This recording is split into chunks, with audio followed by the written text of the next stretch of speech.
advised.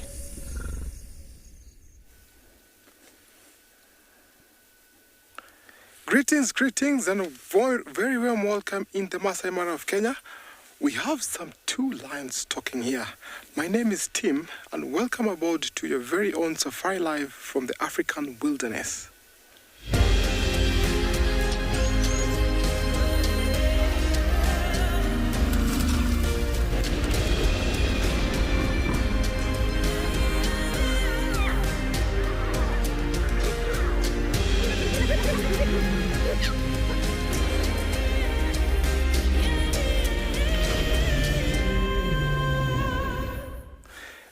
Greetings everyone. Welcome to the Masai Mara of Kenya. We have two lionesses that are stalking here. They look like they're super hungry and they are on a mission.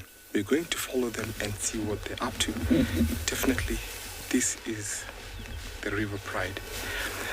Now, my name is Tim, and behind camera we have Big James. Very nice warm weather, 16 degrees Celsius. We have about 60 degrees Fahrenheit. Let's see what these lions are up to. It seems like a very good morning. We're going to follow them and see if they might be lucky. I'm not quite sure what they've spotted, but sometimes when they're walking through the bushes like this, they flash out prey.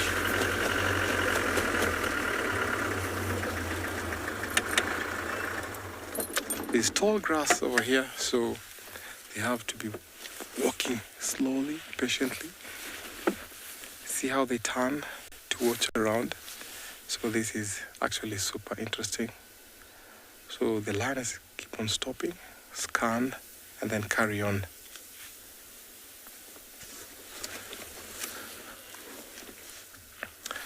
I'm going to follow these lionesses and see what they're up to. So as you follow these lionesses, let's take you over to another safari vehicle. Remember, we're coming to you live, #WildEarth, kids question at wildearth.tv, on the YouTube comment section at FC.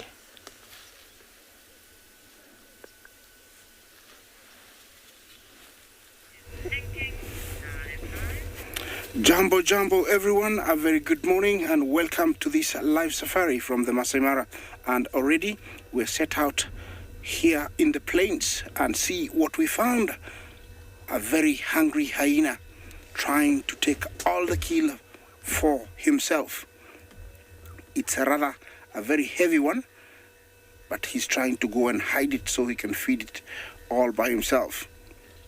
Looks like they made a kill because they're scattered all over here. We'll be sharing that with you.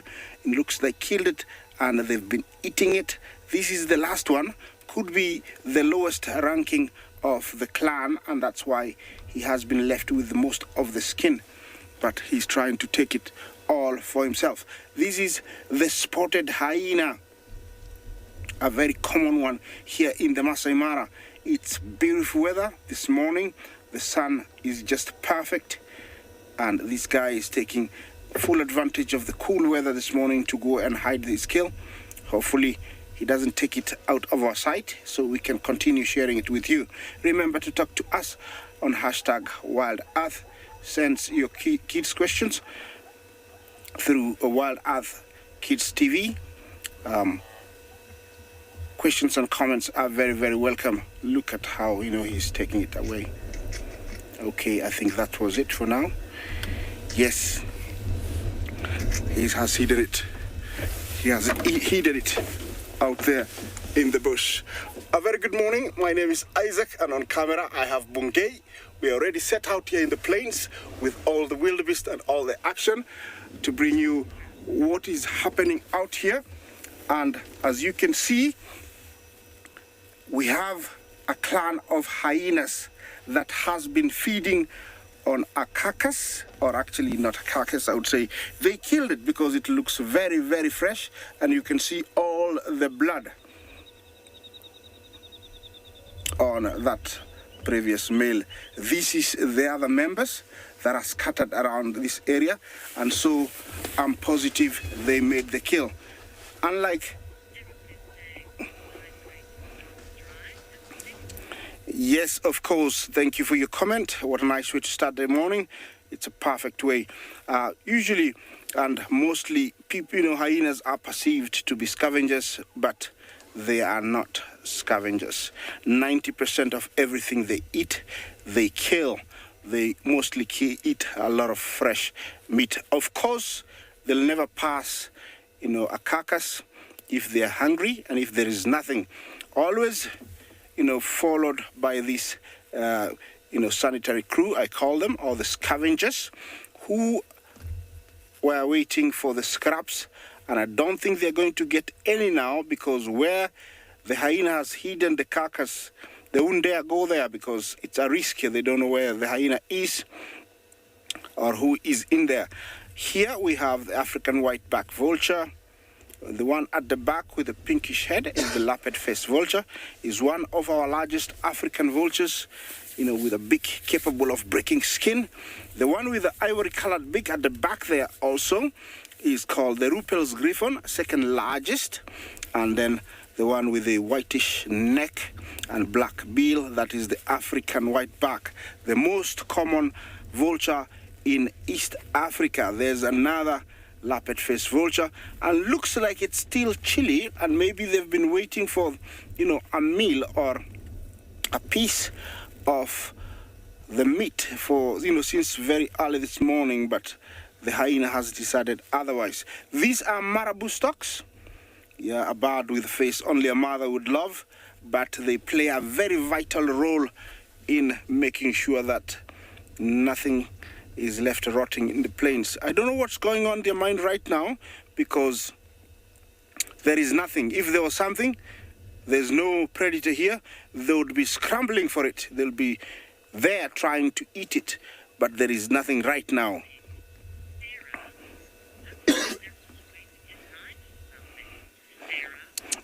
Sarah, thank you for your comment. Yeah, you said they're waiting for something, but I don't know if there is anything. Well, there might be, I might be wrong. Yes, back there we have the wildebeest and the zebra and one big bull elephant. He stands out, you can see that. Oh, there's a few more to the left. Yeah, this is the migration. It is not over. We still have lots and lots of wildebeest and zebra, which is a great surprise and an added bonus for us. Oh yeah, there we go. We have a late comer, and I think he's going to catch up and find, eat something.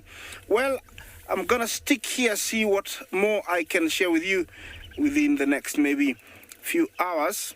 And while I do that, let's see what else we can give you.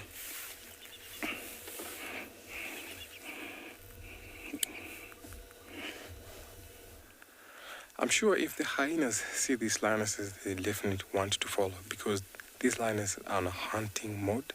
Look at the way they're walking, talking slowly. So definitely what is going to happen, they're going to locate prey and then walk slowly in pursuit. They have to watch the wind direction. It seems like a calm morning.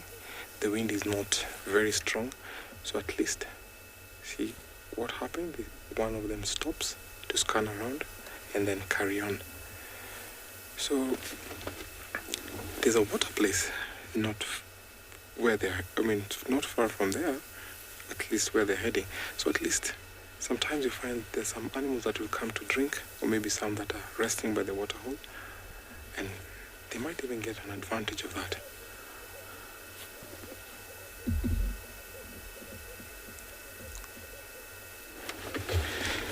Gemma, thank you for your question. How often do lions hunt?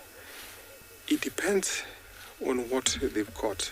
So I would say if they go for a bigger prey or a larger prey, like a buffalo or a wildebeest zebra, it can take them for at least 4 days. Because there's no game around here, these lions will prefer on warthogs. So warthog, these two will only finish that within 20 minutes. So depending on the prey, that is what limits the number of days lions will hunt. So generally, it takes about 4 days for them to go for their next meal, if it's a big prey. Look at the way they're blending now. In slow motion, they're walking in slow motion. Very, very nice posture there as they go up the hill. I'm still going to follow them because I know we might see some chase, or maybe if they're lucky, some hunt. They have some young cubs, so lions have to hunt on a regular basis, because when the lionesses are nursing, then they need to have more food, more stamina, so that they can have more milk to nurse their cubs. I like the way they join each other and then they split up, come back and then walk in a single file. It is so systematic. So the communication that goes in here is through sight and of course senses.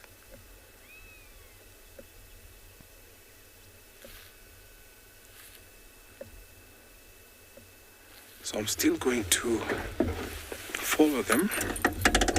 Seems like they are walking now a long distance away. Just slowly see what they're up to. I don't want to deter their hunt or maybe to flash out any prey. So just going to stick around here for a little while as we send you over to another safari vehicle.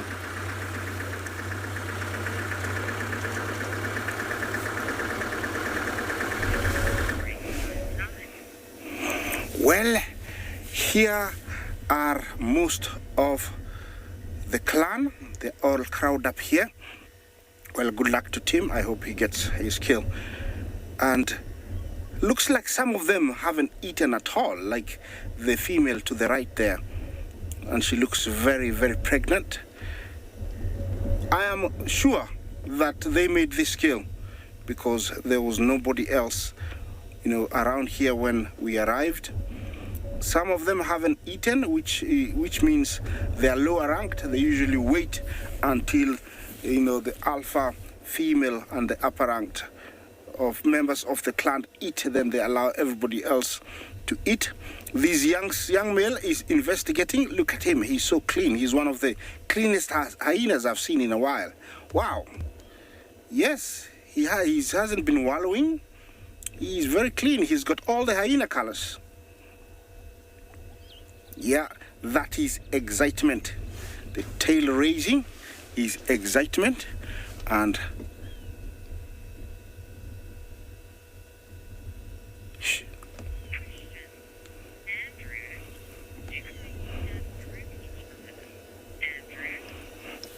Andrew, do hyenas groom each other?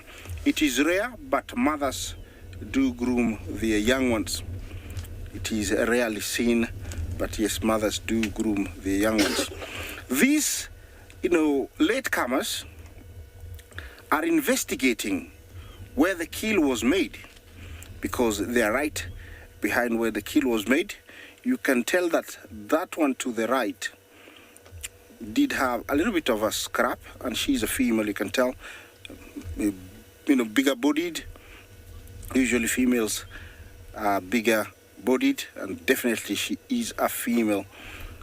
She did have something to eat. I don't think it's as much as the others, and it looks like she's got proof that there is nothing left, and it's now time to go have a nap in the long elephant grass that is to the right of me. Provides a very good cover for them. Okay, are you gonna investigate if the vultures have got something? Usually they're not very friendly with the vultures. If there is something to eat, they would be chasing them and trying to bite them. Yes, are you gonna continue investigating? Yeah, these guys are usually very active at night, and from now on they're going to have a rest. I'm gonna stick here and let's see what's happening in another live location.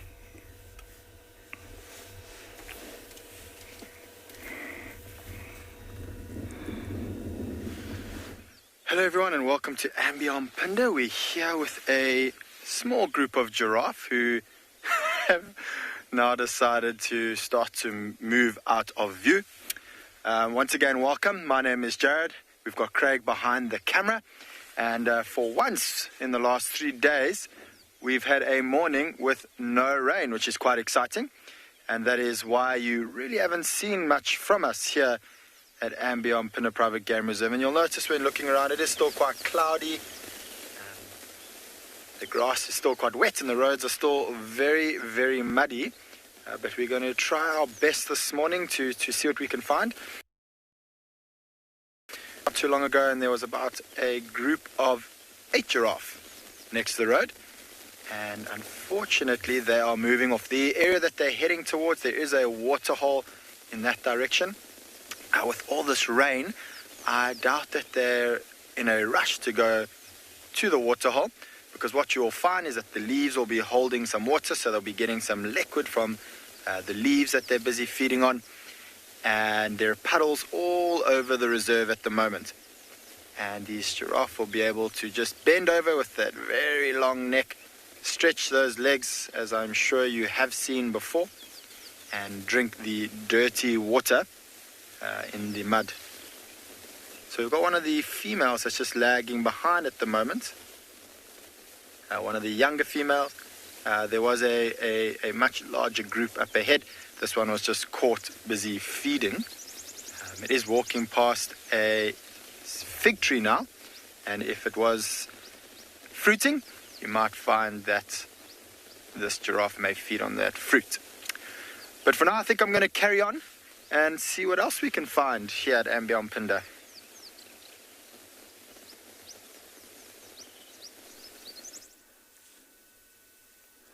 I'm sure if you had a giraffe here, then all the rest of the animals would have been aware of these lands. They have a very long neck, very good vision, so sometimes they warn other animals if the predators are around.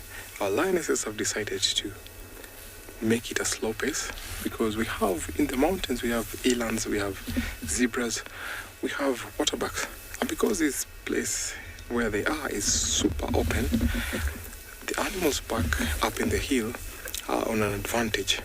As you can see how Big James is panning around over in the hill. Right about there we have the elands and zebras. See, the elands are walking downhill. They are not aware of the lions yet, but since they are on a raised platform, it's easy for them to watch over predators.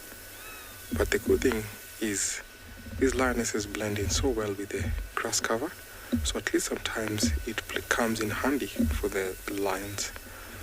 But up also in the hill we have other antelope species. We have the waterbacks, we have also the zebra, and we have the impalas. Now with all those animals are there, it's easy for them to look over for prey. And then during the night, that's when they go up to the mountains. And then during the day, they come down to graze and walk down to the swamps. So lions have to move with how the game is moving. For example, if they decided to move over to the east, these lions will definitely walk over to the east. What a tough job for the lions. So you have to pause, and the thing is, when they pause and wait, they look at a very strategic point. Look at that place there. There's some green bushes. Not only in the open. See, at least it gives them cover for them to stop and raise their head. Look at the other one there. They use that as an advantage.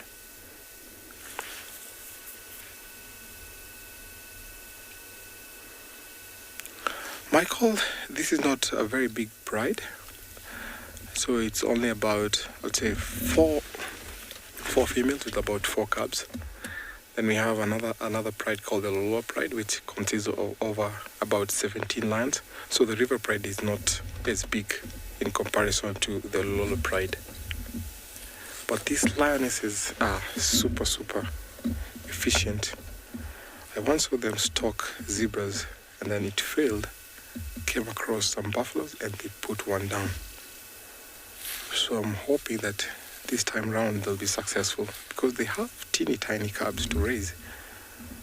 So you can imagine how tough these lionesses are.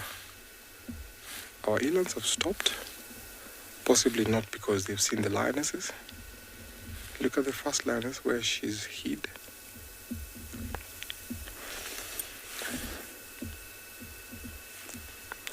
Janessa, the cubs are at a den. So these lionesses have left the other lionesses to be as the babysitters, while these carry on to go and hunt. So possibly, if they get lucky, they'll head back and call the rest of the pride with the cubs, and then come over to feed, and then take them back to the den. So they're back at the den with a babysitter. I like the way they stop and scan around. So they are actually waiting for these antelopes, the elands, to walk closer, and then they can lay a strategic where they'll ambush them. So lions, when they're hunting, they have to use this surprise element, because it's hard for you to walk exposed if you want to find game, find food. Elands are very sharp, very good eyesight, and they have shy antelopes. Look at the bull there, the one to the right, and the one to the middle, the very dark one, grayish, the one with the black or darkish neck. So he's the leader there, and sometimes they are very cautious, and they're the ones that scan around. Our first lioness has laid down on the grass, concealing herself. You can't really tell there's a lioness there, and that is how they lay in ambush if prey is coming to their side. So this is a game of patience. They have to wait and wait until prey is within a close distance where they can burst, run, and catch the prey.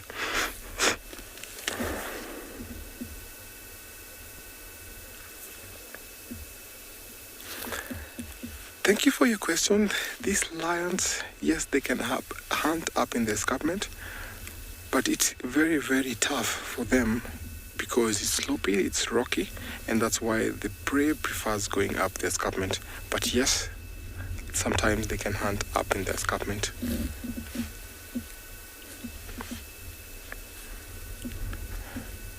So if you just arrived here, you'll only see that there's one lioness. So that is how strategically these lions, when they are hunting, they come into hunting mode and hiding themselves in the tall grass.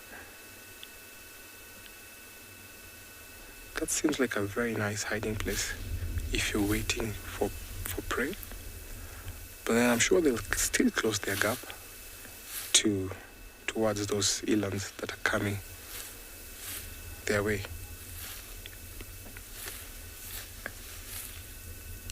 Remember, we're coming to you live, #WildEarth. Kids question at wildearth.tv, on the YouTube comment section at FC. So now she's gone up to the termite mound, or maybe join the sister. Yes.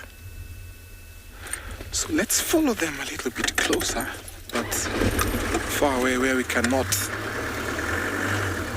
spoil their mission. So no wind, at least now the plains game cannot smell this, cannot get their scent. So the lions are at an advantage. We're coming to you live from 6 different locations. So we're going to send you over to another safari vehicle.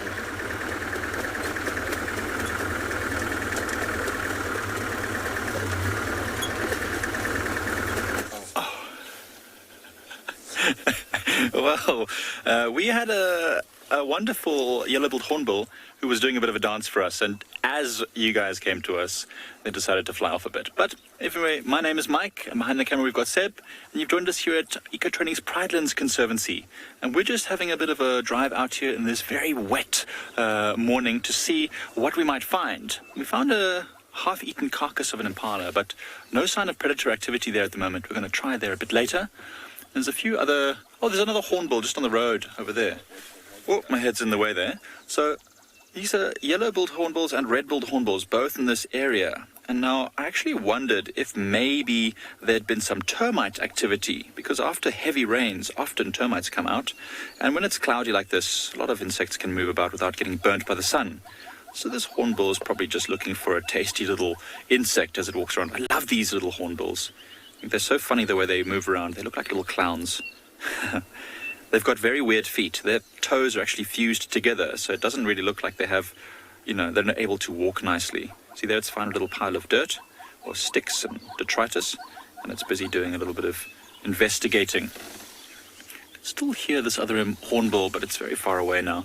Can't really see it. Oh, and there he goes. Well, what we're going to do is we're actually driving down this road because there's a drainage line just to the right of us. And this is where the herd of buffaloes moved yesterday. And we know we heard lions calling. And you can hear the calling. Yeah. So we know we heard lions as well. And so we want to just investigate if maybe lions hadn't been following this buffalo herd to see what might have occurred during the night. So if we find anything interesting, we'll definitely let you know.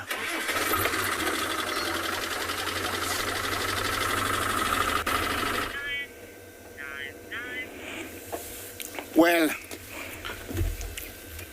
welcome back, and I have left the feeding frenzy slightly because it became too quiet. The vultures were confused on what to do next, so I decided to leave them so they can decide what to do.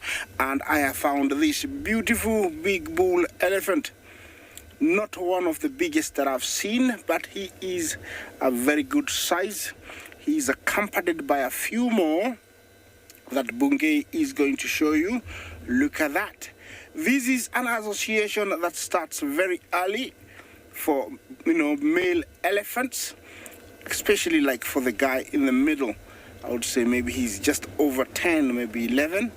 And usually they associate in bachelor herds of 3 2s up to 18 that I've seen in my experience. Oh, does he have a wound? Oh, yes.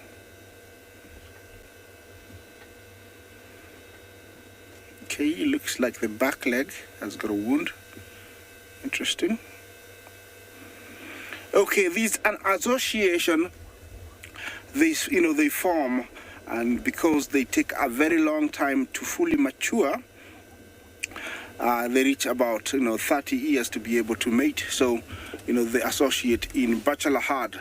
Always nice to see the interaction.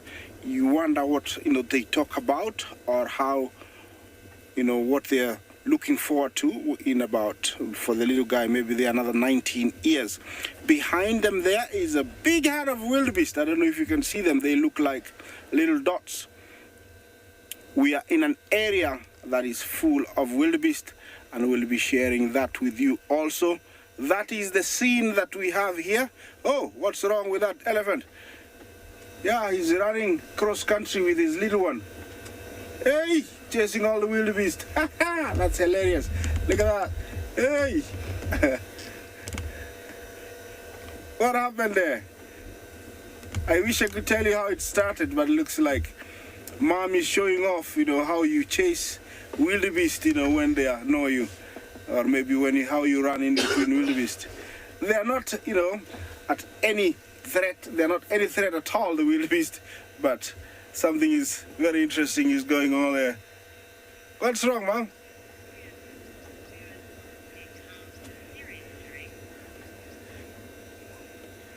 Look at that. Well, Jasiri is doing well. I haven't seen him, but with the authorities are taking care of him. He was last seen about a week ago, close to the marsh, and he's doing well, so no panics. He's very well.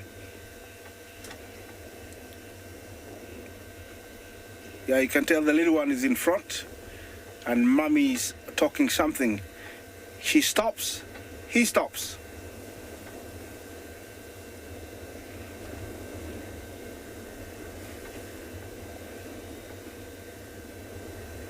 Yeah, I don't know what's going on there.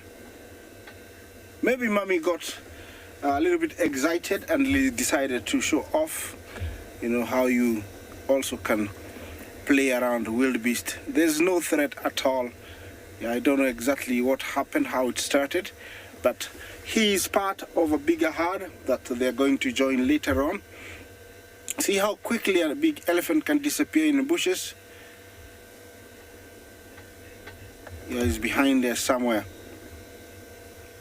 Well, it's a very beautiful morning here in the Masai Mara. As you can see, we have slightly cloudy skies, not as bad. They will clear. If they were darker, I would assume we'd have rain. But it is very beautiful. It's going to be very hot. This is what we call the open savanna here. You can see for miles. There looks like the rest of the herd belonging to that excited female. Well, let me take you to another live location.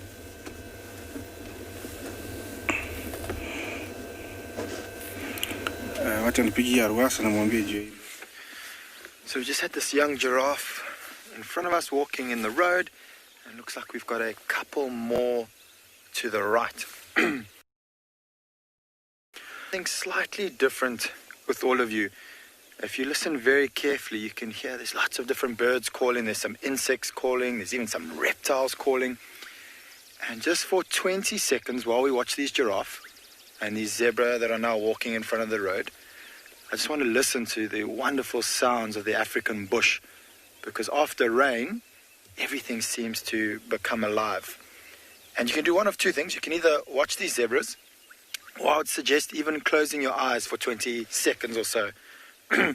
Listen to the wonderful sounds and imagine your next safari that you're going to be on. And for all those birders back home, maybe send in some of the bird calls you can hear. All right, let's give it about 20 seconds. Close your eyes if you like.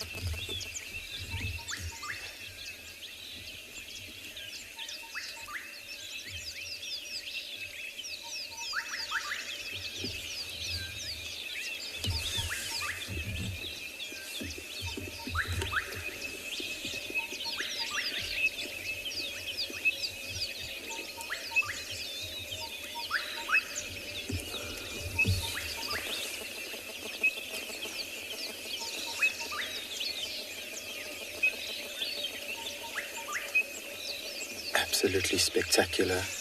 So I closed my eyes through all that and I tried to listen to what I can hear. And I can hear some frogs off to the left.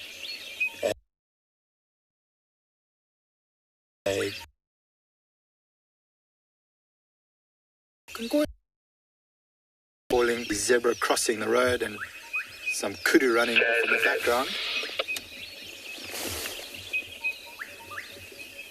Absolutely wonderful. Right, well, I think I'm going to stick around here, see if we can hear any more wonderful sounds, and watch these zebra and giraffe, who I'm sure are going to follow each other around a bit. They are unlikely friends, but they tend to always stick together.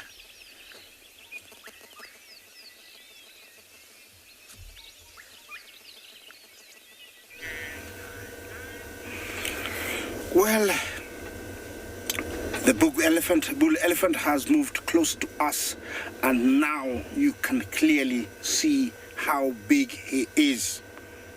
Such a wonderful size, such an amazing size. You know, look at that. This is power to reckon. I would say I'm not very good in aging, but I would say he's over 30, and he is right-handed. He uses his right hand task more than the left one. You can tell it's been used. And you know, the head, I always tell everybody that it looks very big, the head of an elephant, but if you see a skull of an elephant on the inside, it looks like a honeycomb, so it is not as heavy.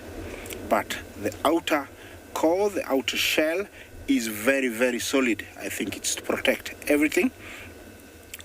So the head might look very big, but it's not as heavy for the elephant.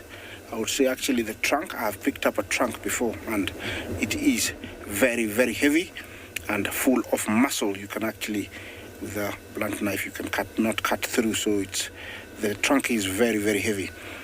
And this guy looks like he's very happy. I don't know where he's headed. There's a bit of water to our right, and maybe that's where he's going. I think he's the main reason the younger ones are here. They like him, they like his company. He's teaching them things that they will need in the future also.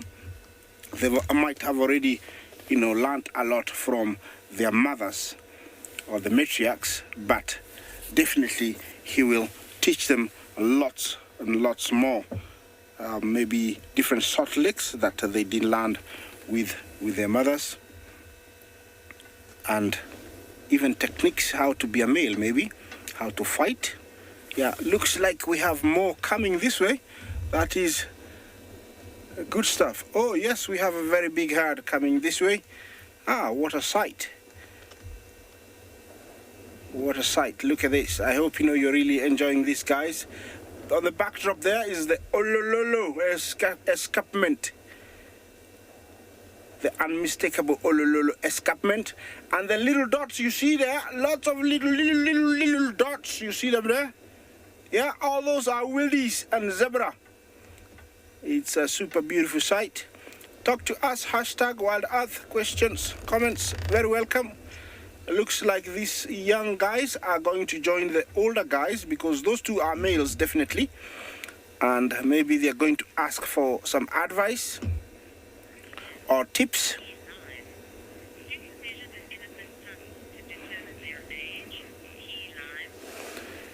Is it P-line? Jumbo, you want to know how we age elephants? Is it by the size of the tusks? No. It is by experience. Being here every day and being with experts and researchers, and hear them tell you things, and also being here every day looking at, a newborn, a 2-year-old, a 10-year-old, a 20-year-old, a 60-year-old, and then, putting all the data together, we sometimes can tell you the age. We might be off a little bit, but most of the time we know much about what we're talking. That's how we age elephants. Looks like this guy is really interested in getting to where those big males are. Curious and interested to see what's going to happen. Oh no, he's not happy now. I don't know if he's been told off. Where have you been? Okay, let's see.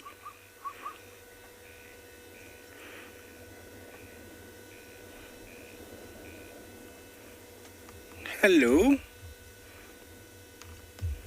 Well, there was a bit of tension. You did see that. But now, I don't know what's going on behind that bush there. Maybe the trunks are held together. And the other male has joined also.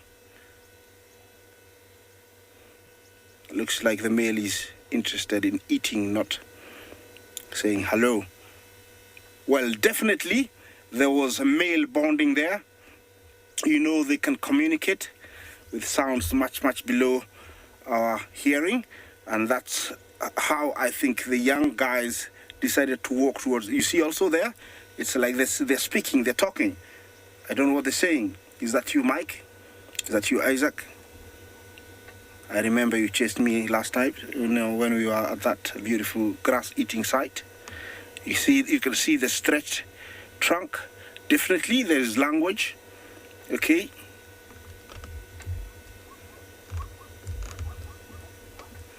Yeah, definitely. Okay, here comes another male. Is he the referee? Is he gonna come and sort out the issue here? What's going on? Okay, he's walking towards the younger males. Okay, they've stopped. Maybe there's a meeting, and this is where it was supposed to be. I don't know exactly what's going on there, but definitely there is communication.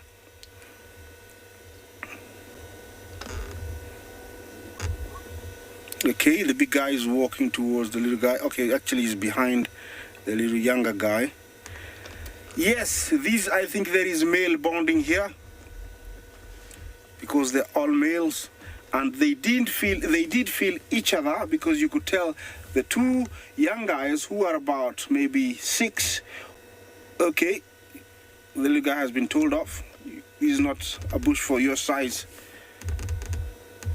And they, walked really fast towards the other guys, and then all of a sudden there was a standoff. Okay, let's see what's happening.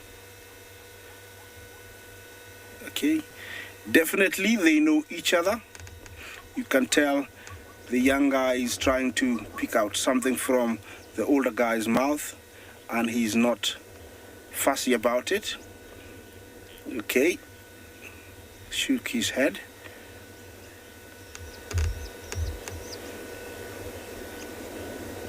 Yeah, those are almost age mates, and they look to be wanting to check out each other. Look at this, quite interesting.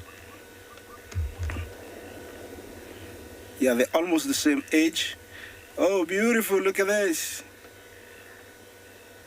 Yeah, sometimes when they greet each other, a really friendly greeting, they'll, like put heads back to back, or, touch heads and then fold trunks around one another. Definitely there's something there. They're sizing each other. Are you gonna fight? Are you gonna say hello? There's a bit of water also. Yes, a friendly greeting is just about to happen. There we go. Look at this. Yes, they love each other. They like each other.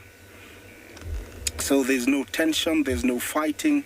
It's just, I missed you. I know you. You've grown long tasks. Maybe that's the language.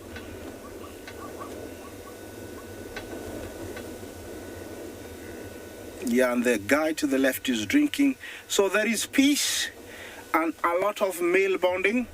It is necessary to diffuse future, conflicts, so that when they meet each other, it's a matter of saying, I know you, life goes on.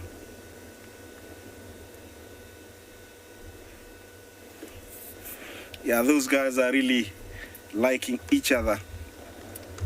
It is normal for young bulls this age, to spar, to play.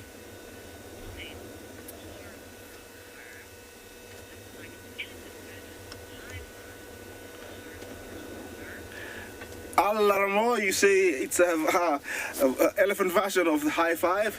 Yes, looks like it. It's rarely seen, so I hope you appreciated that.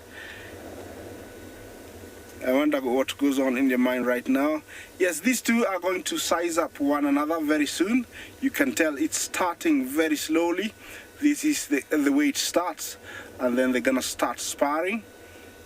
Those tusks look very lethal, and they could go on. Hopefully, it doesn't get very serious. Okay.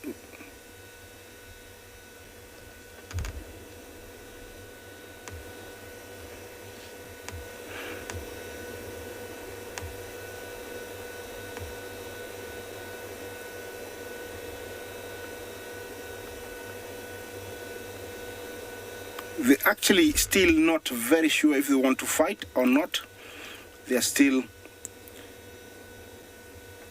but soon it's gonna get very serious.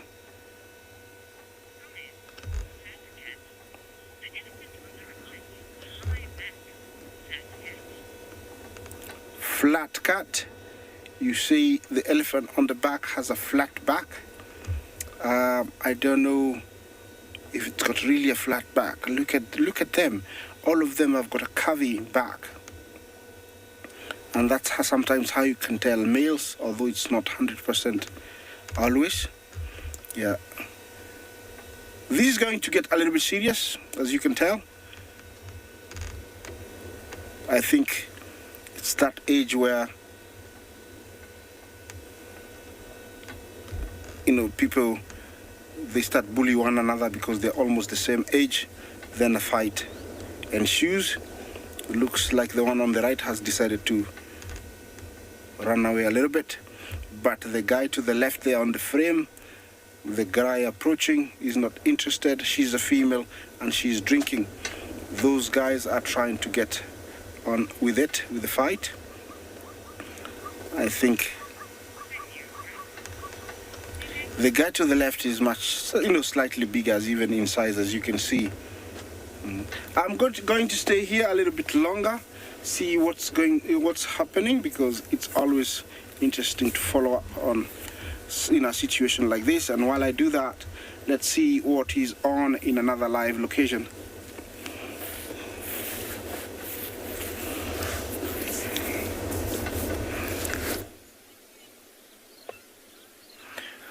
Well, we've found those buffaloes that we were hoping to find. We saw their tracks and followed them all the way up into this little bit of a crest here. They actually left the drainage line, and they're all resting just here in the grass. It's actually a perfect opportunity after what was probably a very dark night. There's an elephant is also sitting with this group. It's behind some bushes now, but he was feeding quite happily here.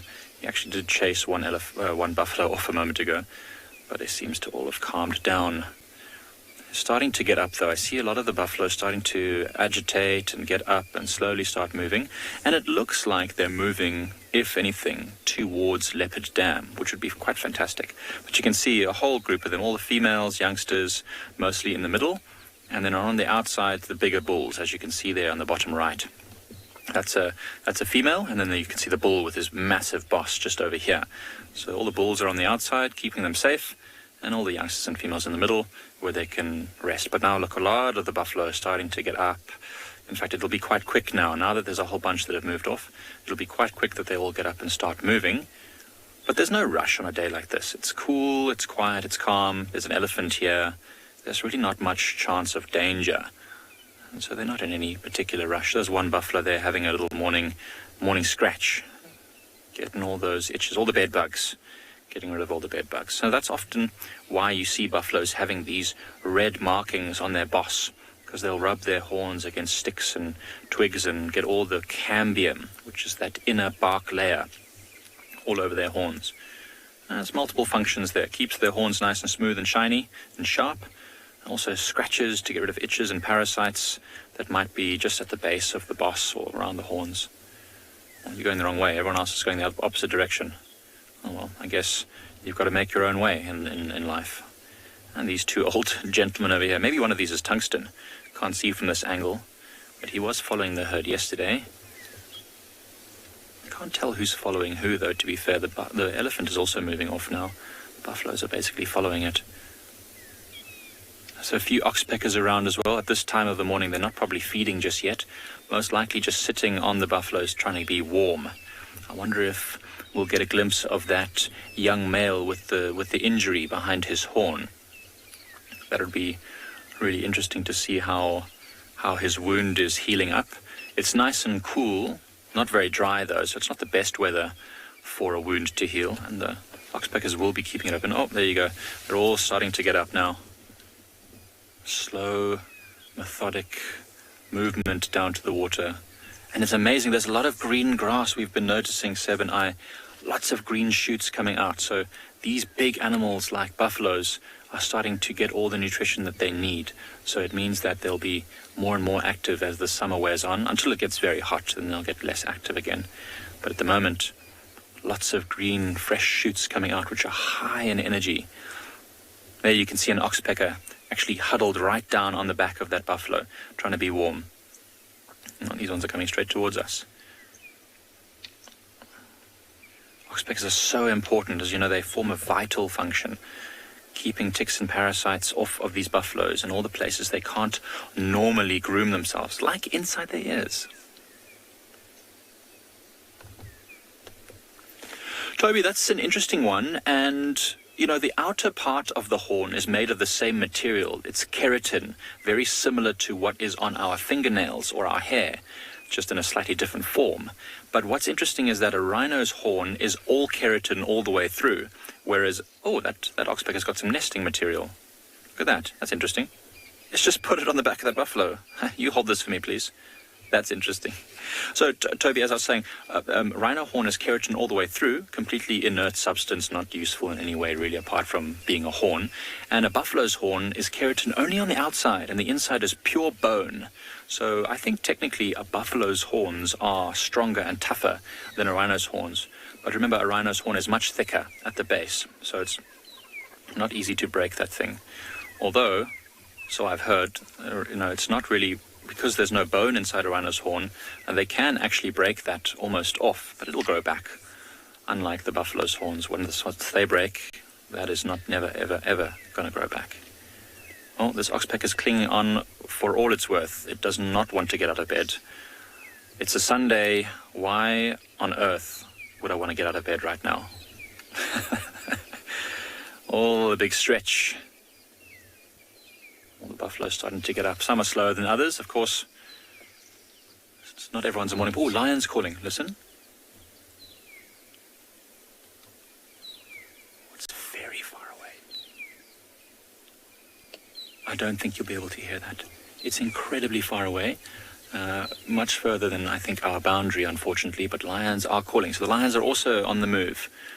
Normally, when lions are calling, it means that they are marking their territory, announcing that they are about to either settle down. Yeah, I didn't think that you'd be able to hear the lions, unfortunately. Sorry, everyone. But they are calling somewhere off in the distance. Sounds like north of us. So you never know. Maybe they'll be heading... Oh, you know, it's been a lot of rain recently, the last couple of days, and we're expecting more. And during this heavy rainfall, we get a lot of movement of predators because they need to re-establish their boundaries. They need to mark their territories, or else other lions will come through and not smell their scent marks and try and establish their own little niche in there. And we can't have that, or the lions can't have that. There'll be too much conflict. So as soon as it rains, male lions and lionesses, they'll all be on the move, re-establishing their territories to make sure that they're safe from marauders. It'll be the same for hyenas, the same for leopards. Any animal that has a territory will want to re-establish, even things like rhinos, for example, very territorial. Well, it's interesting. All the buffaloes get up. The first thing they do is poop, and then they head off. Important, eh? Got to make some space for all the breakfast that they're about to have. They're all heading off down towards the dam, and they're not actually going very slowly. It looks like they're actually picking up the pace a little bit. So what we're going to do is do a bit of a U-turn, head down the road, and sort of head them off towards the dam. Maybe we'll get to see them coming down to drink, which would be quite nice. And I think the elephants also went that way. So we might have a little early morning pool party. Not that I would get in the pool on a day like today. It's very chilly. Should warm up a bit later, though. They're saying it'll get quite warm. That often is the case. They're saying a big rainstorm will happen tomorrow morning and tomorrow afternoon. So that's normally what happens. It gets warmer before it rains. But anyway, let's follow these buffaloes and see where they go.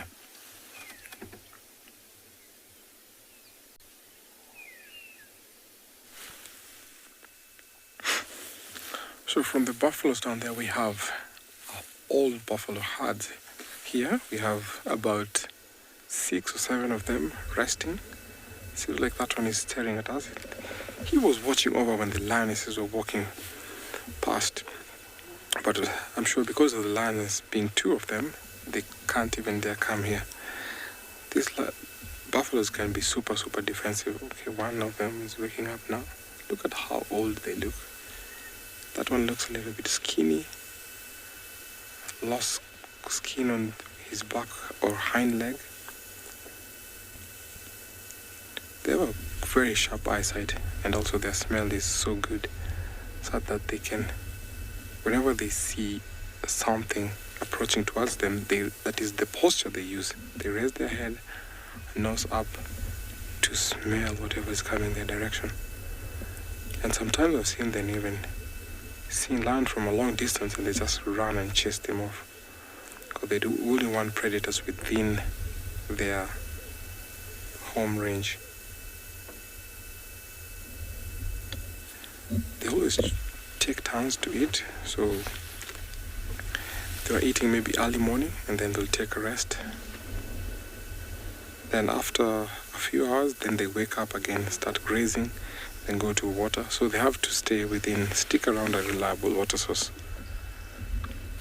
We just passed a little pond, so which is so important for these buffaloes because they can't stay for long without drinking water. Can hear oxpeckers around. So this form a very good defensive mechanism where they will protect themselves from other predators, be it hyenas and even lions. But sometimes if it's a big pride, then they'll try to at least mob them and isolate one where they can put him down. So the success in this number actually goes on for a very long time because they're still strong. Look at the sharp horns, very big bosses. They can actually kill a lion in just a split second.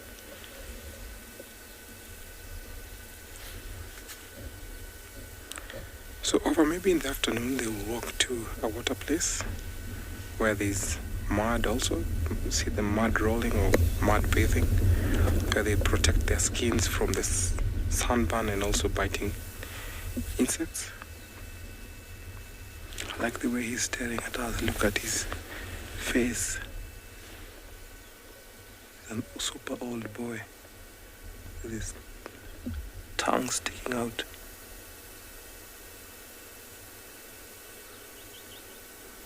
Look at those eyes. You can barely see if there's some eyes there, all covered in mud. I like the way the horns are kind of like carved. So that is from gradient, or when they walk into the bushes, sometimes you see them flicking on bushes, rubbing their bosses against the sand and also the soil, which also wears off the horns.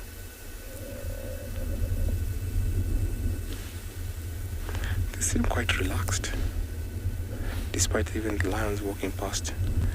They know that the lionesses are not there much, so they're not worried at all.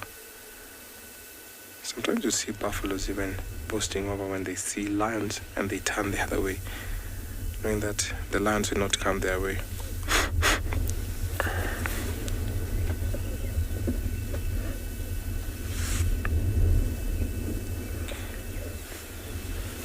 These buffaloes, yes, they're so big. They can weigh up to about 800 to 900 kilos. So they're super, super big, the Savannah or the Cape buffaloes.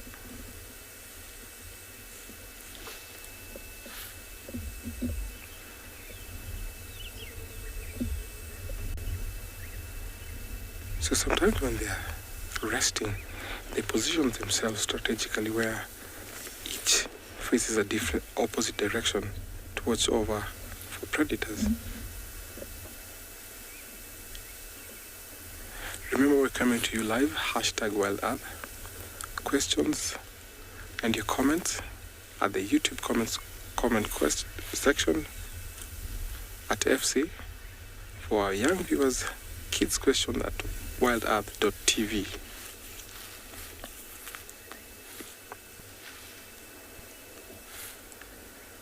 So after watching us for some minutes, the buffaloes decided to rest.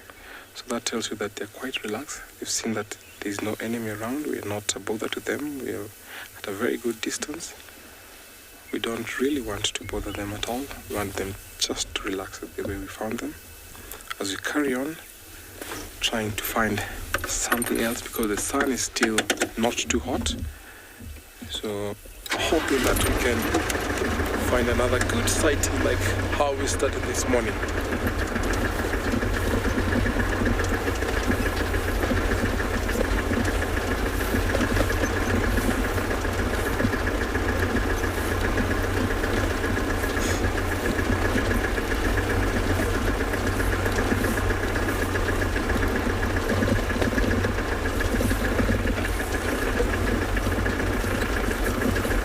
One is actually lying down on the side. The one up it. Oh, he's waking up now. Sorry. Did I scoop you?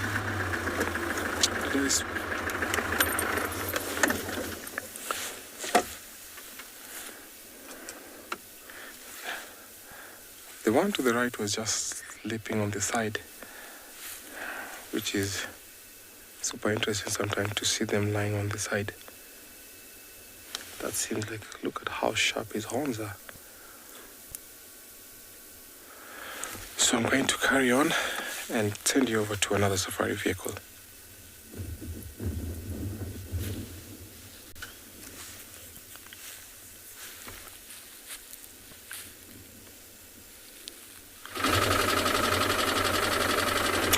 Right, well, we've left the buffalo. We're heading down towards Leopard Dam. We have lots of tracks of other buffaloes in the area and reports of some alarm calling happening close to the HQ, which is one of the main structures in the northern part of the reserve, old farmhouse. And it's where there was a carcass of an impala this morning that was mostly finished, but we didn't see a predator there. So it sounds like some sort of predator is coming back there. So we're actually going to leave the area of Leopard Dam and head towards the HQ just to see if maybe Lagatha, the lioness, who was on the carcass last night, is still in the area. We did not find her this morning, but she undoubtedly is still around. She was as fat as a tick, as I always say. If we'd have given her belly a little squeeze, she would have popped. So she's, I'm sure, hasn't moved far, unless some of those other lions we've been hearing in the distance have moved into that area and displaced her. It could be obviously scary for a young lioness on her own, and not particularly useful for the lions who did it because there's not much meat left. But I guess we'll find out soon. I'm just going slowly down to Leopard Dam, just because sometimes we get so lucky to find pixie pan female or some other leopard in this area. We know there's a young male leopard who uses this area a lot. I've been lucky enough to see him. I'm also looking for tracks of that hippo. He's not in the dam anymore. This morning, the hippo was not there and just stayed the night. It was like just using it as a little stopping point while he probably looks for different types of water holes. Maybe a bit too close to the territory of another hippo, I don't know, but I haven't seen tracks yet, so it might have just used the drainage line. They often do that, stay where it's slightly thicker and more sheltered, because if the sun comes out, their skin is not designed to be in the sun too long. Anyway, if we find anything interesting, we'll definitely let you know.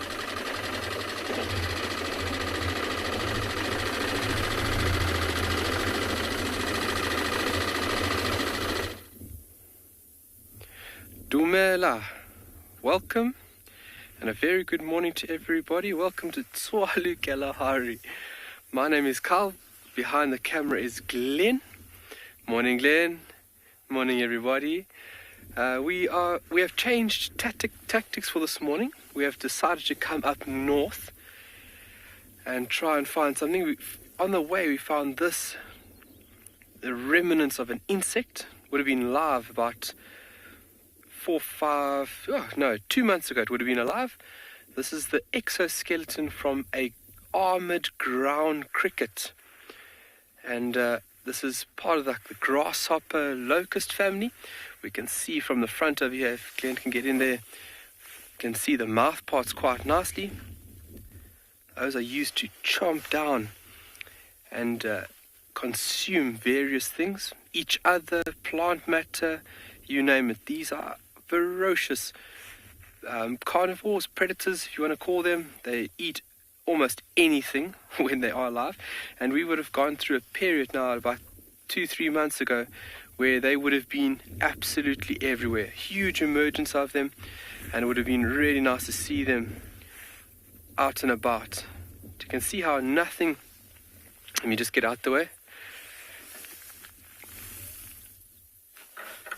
It's really nice to see it like this over here and to see the structure of these animals. I mean, look at that carapace. Let me actually get up here because my shadow is actually getting in the way. You can see defined head, which would be this part over here, thorax and abdomen. And typically of insects, 3 legs or 3 pairs of legs, 6 in total, and they are jointed. So if I turn this exoskeleton this way, that would be a joint and there would be another one. This is the very long, very powerful hind leg. These guys don't jump like most crickets. They aren't designed to really jump. They are more terrestrial based. They do give a little hop if they feel threatened, but that's about it. Beautiful animal. We'll talk about more later. We'll keep it with us. But what we're going to be doing is going up north, and we're going to be scratching around over here. We're specifically looking for any little den site that we can find. From a Cape fox to black-backed jackal, they are denning with us in this period, so hopefully we can strike gold. And from where we've been busy a little bit further south, we've decided to come get lost in this section. A new section that we'll be exploring, and hopefully we get lucky. It's a beautiful morning on Tswalu. There's a little bit of a breeze, but that's fine. We like it to remain cool as long as possible. That gives us more of an advantage when it comes to locating these little animals. Because if it's cooler, they would come out of the burrow system to bask in this nice warm sun that I'm beginning to feel right now.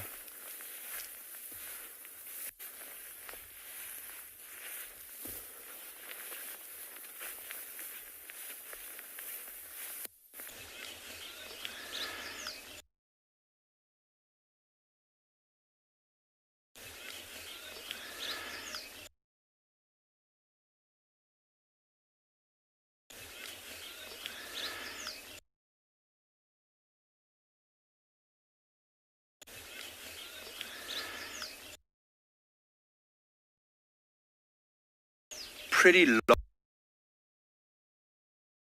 large. Oh. Well, I'm still here with this lone elephant who has been left behind because he's got a limping leg, but that is healing, but he's catching up.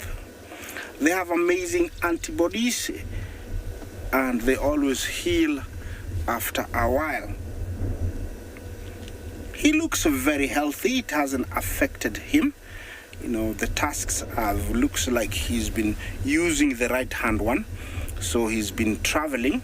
Looks like he's got an extra skin. I mean by you know, applying lots of mud or water mixed with mud. You can see in the texture of the skin. So he is been doing well, but the hind leg has got a little bit of a wound that is healing. The skin of an elephant at the belly is about 2 centimeters, but at the back it's almost 2.5 to 3 centimeters.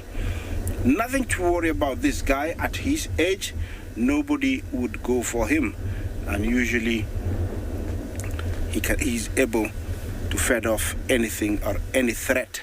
You know, to my right here, I have a very big one that is just about to come to the screen. Look at that guy. Yeah. Good size. super jumbo, we call them. They slightly get bigger than this, but I'm not complaining. Well, it is a male, and you can tell, I don't have to tell you. Thank you, Bungay. Look at those eyebrows and the eye. Those ones protect him when he goes through thick bush, so he doesn't get anything in the eyes. Lots of flies, and he's trying to swat them. Yeah, I'm sure he can hear me now.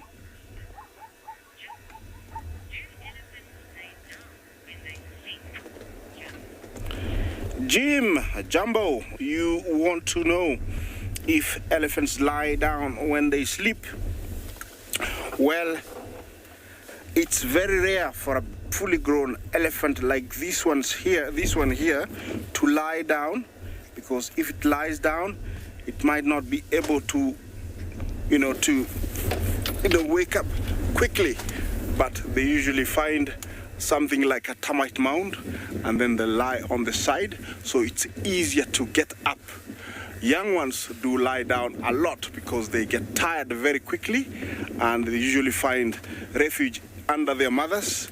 And also, when they're tired, they do send a signal where their mothers stop, and so they're able to have a rest.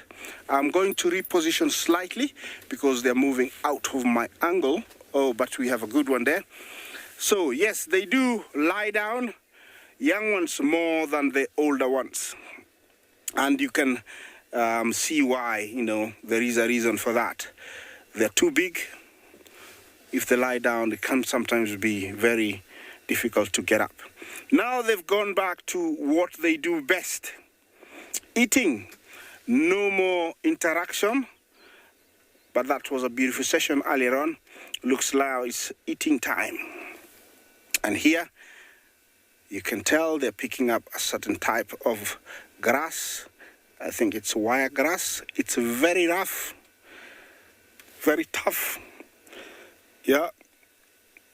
Young male bullying the other ones, going through in between those young ones there. You can tell he's intimidating the young female to the right. The female to the right is actually much older than the younger guy to the left, but size-wise, males get bigger.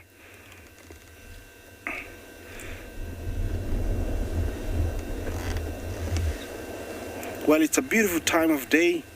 The sun is just warming up, and I'm sure they're loving it also because it was quite cool in the morning. It was around 16 degrees Celsius, which is around 45 Fahrenheit. That is very cool for us here. Very, very cool. And now it's warming up, so they must love it. Although they don't like being out in the open sun, so they will be heading towards where they can find cover.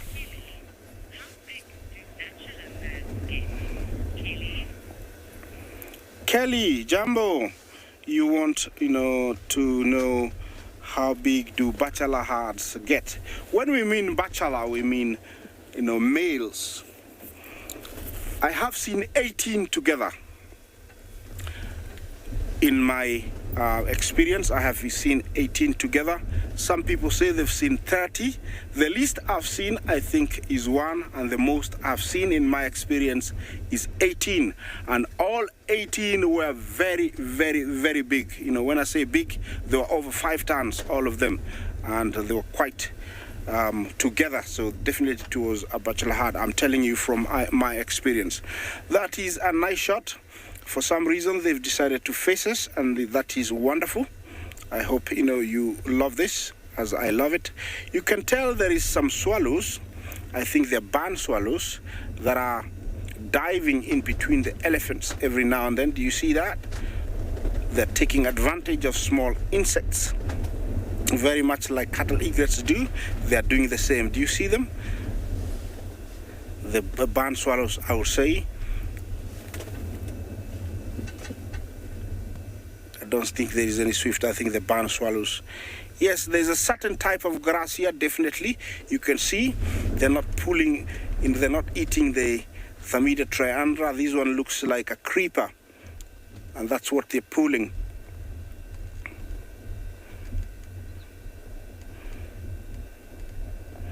Yes, definitely. You see how they use the trunk to coil the grass around it and then pull up. Very flexible, very useful.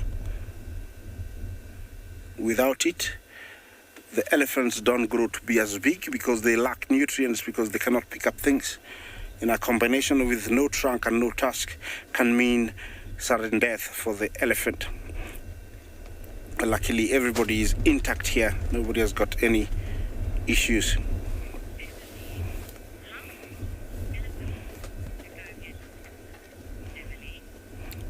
Is that Beverly, Jumbo? You want to know how far they can go to find water? Well, here in the Mara, they don't have to go far. Only a few kilometers, and they're in a watering hole, a river, a seasonal stream. So here I would say maybe in each direction, maybe 2 kilometers, they have water.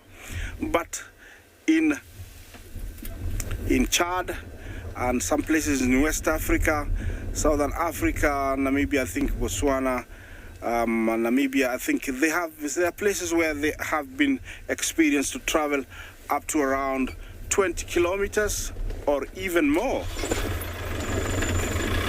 Just repositioning slightly because they were moving out of the angle. So, depends on where they are. Here they don't have to go very far because, we have water everywhere. Now we're going to show you more elephants and then some more wildebeest.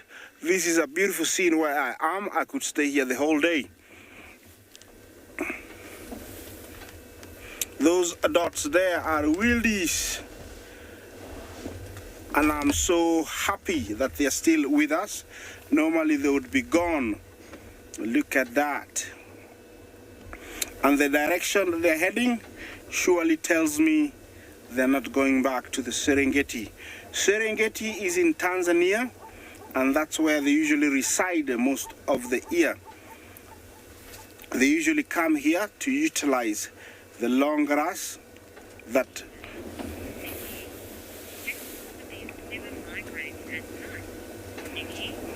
Nikki, Jumbo, you ask if the wildebeest ever migrate at night. Yes, they do. They do migrate. It's not preferred for them, but for some reason, in certain areas where they think it's not safe, they move. Like what we have here appeared previous night. They were not here in the day, and then yesterday morning I came and they were here and I was very surprised. So definitely they must have moved during the night. So they do migrate. And here it's a combination of wildebeest and zebra. At the back, zebra. In front here, some young bull elephants, and then a small breeding herd. Very happy, grazing, browsing. It's a beautiful scene that I have. What is that? Vultures. Yes. Yes, they are vultures. A very good sign sometimes that there is a kill somewhere. But when they're flying like that and not diving down means that they're just picking up a thermal to help them glide somewhere. And sometimes even at that height, if they are not very well fed, they will pick up another sighting where there's a kill and then they'll glide down. Sometimes it's very useful to have a hot thermal so that, because after eating, they're usually so fat, it's very hard to take off and fly. So with a hot thermal, it's an added advantage for the vultures to fly. Well, this is wonderful, but we have more wonderful live things to show you.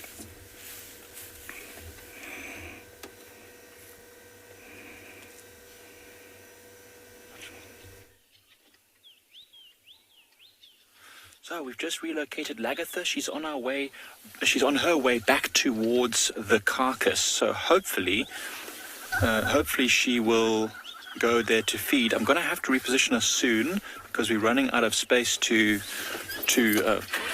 film her, but let me just try and see if I can keep up with her. She's heading straight back to the carcass. Interesting, she walked quite far away from it. And now I don't know why she would do that, because there's plenty of water very close after all this rain, very close to where the carcass was. So why she would have, I'm going to have to turn around, guys. I don't know if I'll be able to do this in reverse, but why she would have walked so far away, I have no idea. But she's actually not heading towards the carcass itself. We're going to lose her in a moment, but she's actually heading into the drainage line. Now, maybe she's just going to use the drainage line to hide, but why she would have moved so far from the carcass, I have no idea. Maybe there was some pressure, I don't know, but that was awesome. So we're going to try and see where she goes, but for now, we don't really have a visual. As you can see, she's moved into quite a thick area. There was impalas alarming and they ran quickly, and so we know that she's back. And let's try and see if we can come around the other side of the drainage line to get ourselves a bit of a view of her. That's very exciting. Okay, what I'm going to do... Oh, she's popping back out again. You see her coming over there. So, no. All right. Let's see what we can do.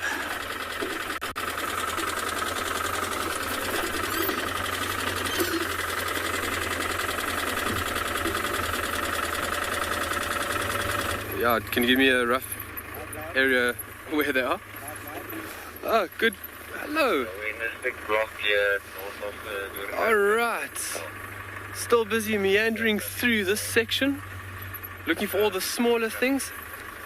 Oh, there's a little steenbokkie right under the bush. Hello, steenbokkie.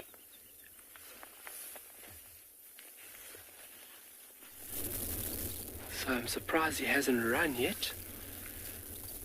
We've seen one or two, and as we stop, they're gone. They've got to be fleeting. They've got to be quick on their toes to evade all the hungry tummies out here. Being such a small animal, you've got a bit of advantage being small to be able to duck under bushes and, blend in with this mixed and tangled vegetation. But you've also got to be quick on your toes to evade the quickness of predators, because predators are very sneaky. Oh, he's gone. Okay, so what we're going to do is we're going to move on. Beautiful little female. No horns presented. Little males have little erect horns. Very nice to see. Also beautiful to see the female as well. So myself and Glenn have been going through this section in the north quite slowly, and we are just looking under every single little bush, because this is where animals would be hiding. And the slower that you go, the better chances you have of finding one of these little animals. African wildcat loves sitting in bushes like this over here. Cape fox will have dens near bushes where it's covered and concealed. Bat-eared foxes as well. And I don't think I'm on a road anymore. Oopsie. So what we'll do is we're just going to make a little U-turn here. And then we're going to meander back east to find another road.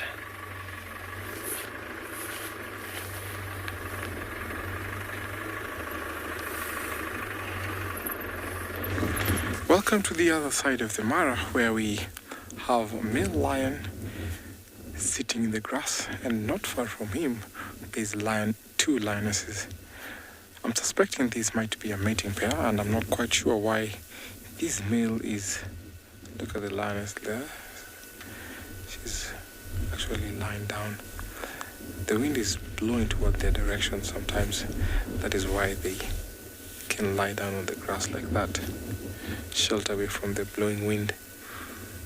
So this looks like a mating pair, or maybe it's courting, but the distance is what that is mind-blowing, because there's two lionesses here.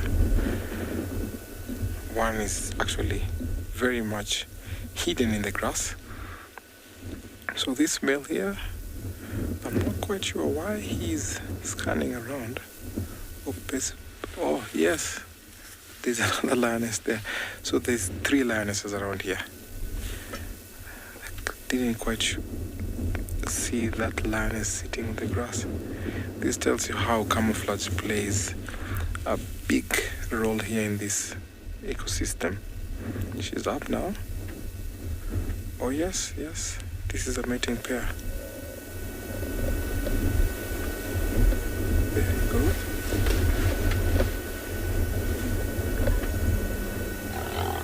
Look at how she's quite aggressive. Yes. Whoa. That was so interesting. Seems like this is just begun. This could be the first day.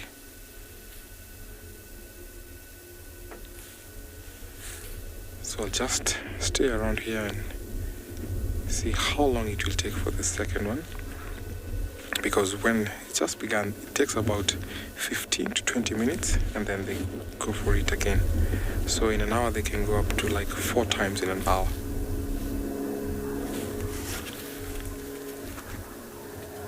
Seems like a big male there. Look at his mane. Wow, that's so cool to see. From our lionesses this morning now to a mating pair. What a morning. Remember we're coming to you live, #WildEarth. For our young viewers, kids questions at wildearth.tv and on the YouTube comment section at FC. Talk to us. So that male has to guard her from another male. And if possibly another male comes in here, there'll be a fight. So the winner gets the title, gets to mate.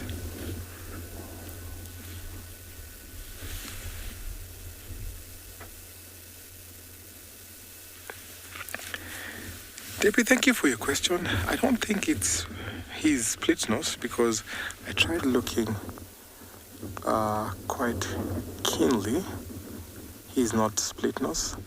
I'm suspecting it might be Olalashe, but I have to get a little bit closer for a good view, and then I'll let you know. But definitely not split nose or Bob Marley. So these lionesses seems like they're sisters. They're coming from one pride. And sometimes you find that in a pride you'll have 2 lionesses that are in estrus and they might mate 1 male. And sometimes you find that the same lionesses being in estrus mating 2 males that may be a coalition or maybe 2 brothers. But I only see 1, and these other lionesses are just keeping a close distance next to her sisters. But soon after, these 2 will isolate themselves and then walk to a different area where they'll keep on mating until she conceives after 4 days, and then she'll return back to the pride.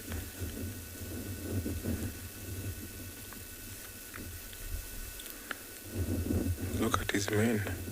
Wow.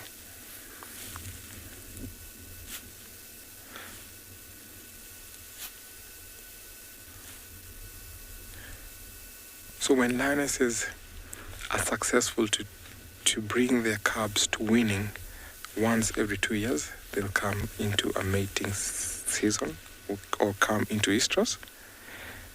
So this is what has happened. I'm suspecting that, or maybe she was successful to bring her cubs into winning, then that is why she's coming to estrus. But if lionesses have cubs,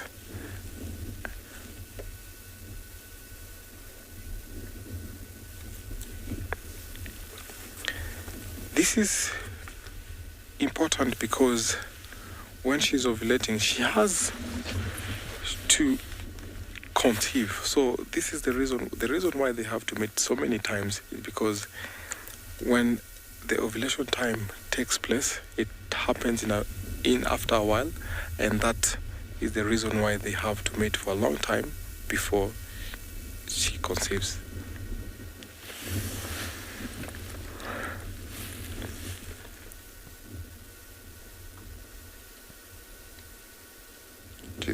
staring at us still.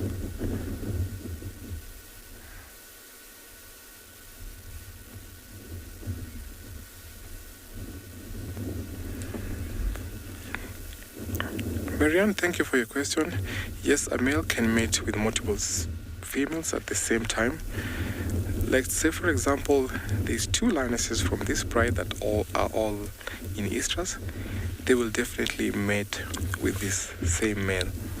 And that also becomes very important because if he's the dominant male around here, then they are quite sure that he will be protecting their cubs. Okay, look at the second lioness there. Oh yes, as you just asked, this is happening. It's almost happening. She looks like she's in estrus. Oh, look at that. This is quite interesting. She looks like she is actually ready to mate. Wow, this is so interesting.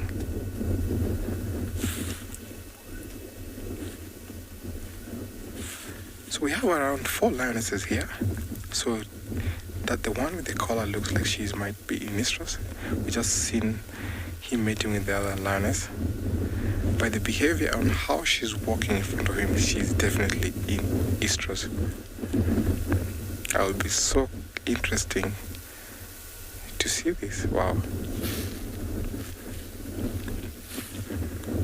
So a while ago we had seen that lioness with the collar trying to court with Splitnose, but Splitnose was not successful because he stayed with her for about 3 days, and it did happen, but the reflex of how she was walking towards him shows like she might be almost coming into estrus, and it would be so nice or keen to see if they will mate with him.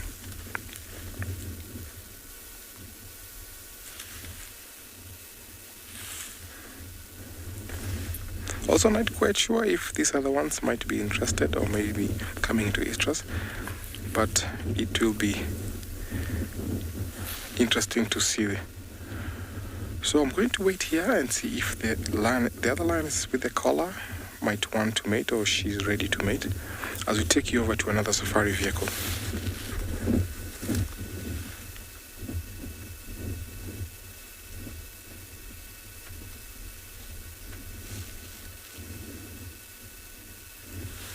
But you can see it very much.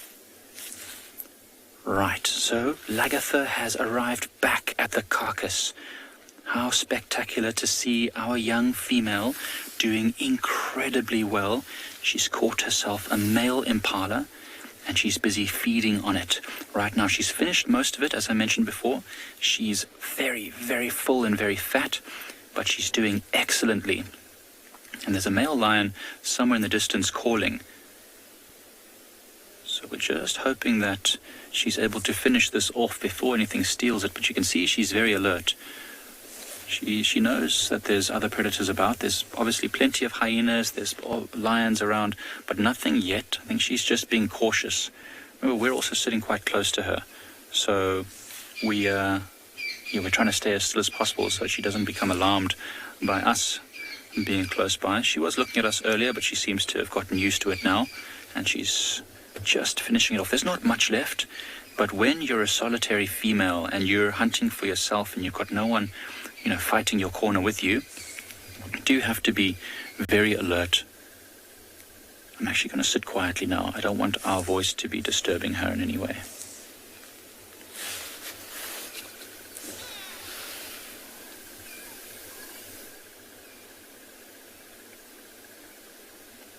You can just see the hoof of the impala there.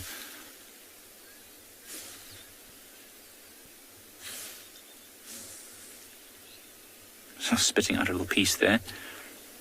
She's done very well for herself. I'm so impressed with this girl, how well she's been doing, considering that she's so young, how she's able to have hunted and killed this impala, which is an old ram, a fully grown ram, as you can see. So clearly she's been, she's got some experience on her side now. She's able to hunt these animals that know what they're doing, that have seen lions before and that know how to avoid them. She's going to be an incredible mother one day, hopefully. And not so long, actually. She should be old enough to be feeding. Obviously she's old enough to feed. Old enough to be raising some youngsters. She's young yet. She hasn't had her first litter, but I'm sure she'll have one soon. What I want to do is maybe try and reposition ourselves so we can get a slightly... Oh, look at those eyes. She's got a bit of a scar on her head. Do you see that?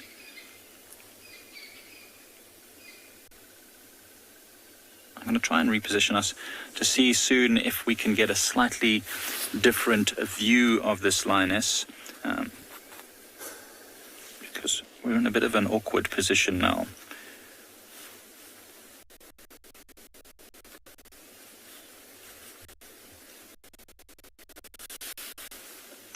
She's so well camouflaged. We managed to find her last night, but we drove past this area about 3 times before we spotted her in the grass because she is so incredibly well camouflaged.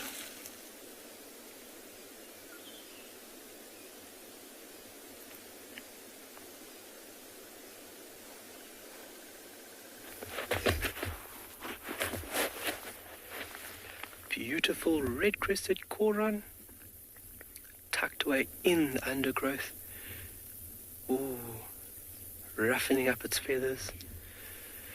Just realigning and readjusting all them so that they fit nice and snug. And look how the camouflage on that bird allows it just to blend in here. If it stands still, you won't have a really good chance of seeing it.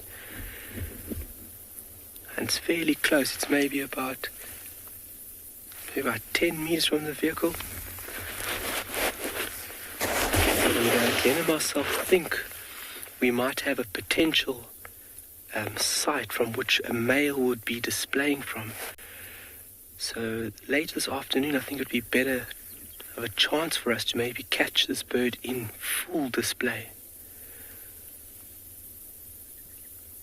And because of our open environment, we're really lucky that if we in a potential site where this male will be displaying, is that we got an open landscape to catch this bird flying vertically for 20-30 meters and then literally falling to the ground like it's got no more life in it. It's pretty amazing.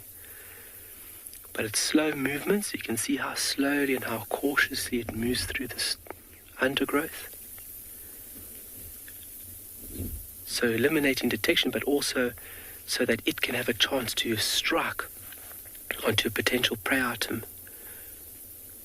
Because insects are also very sneaky. They won't break from their sitting position. If they feel threatened, they'll remain dead still until the last minute.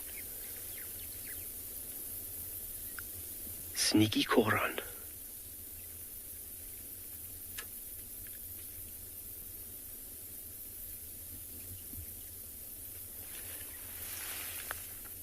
A nice morning we're having. It seems like you guys are also having a fantastic time on the far eastern side of this continent. Very busy there this morning. That's wonderful.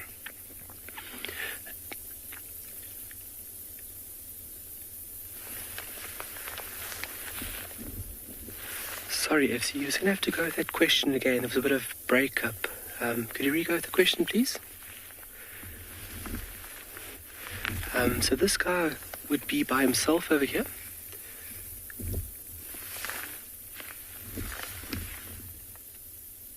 What, just decided not to stand still. But how amazing is that camouflage? And I mean, if Glenn, there we go. Look at that.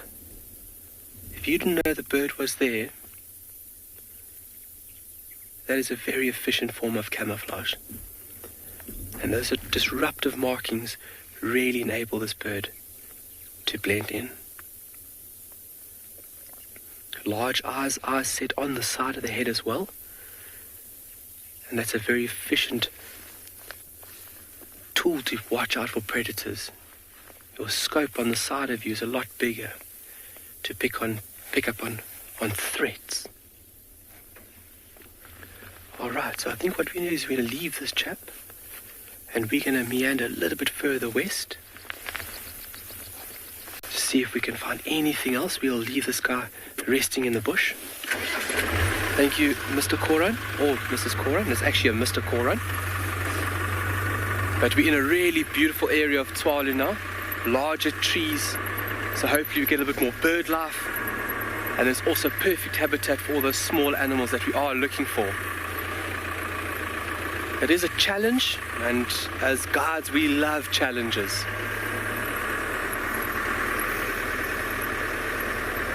Any little owls sitting in these bigger trees, this is what I want to come and look for. Pearl-spotted owlet, or potentially a Scops owl, or maybe a giant Verreaux's eagle owl. Owls we got from this big to this big. Incredible.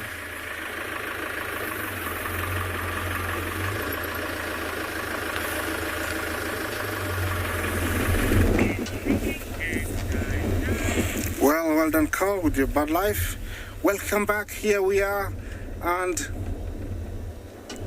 look what else we found. We found this migrating herd of wildies amongst the beautiful backdrop of balanitis trees and the rolling hills in between the Mara. Here they're very busy heading somewhere, either for water or moving back to a location that they think it is safe.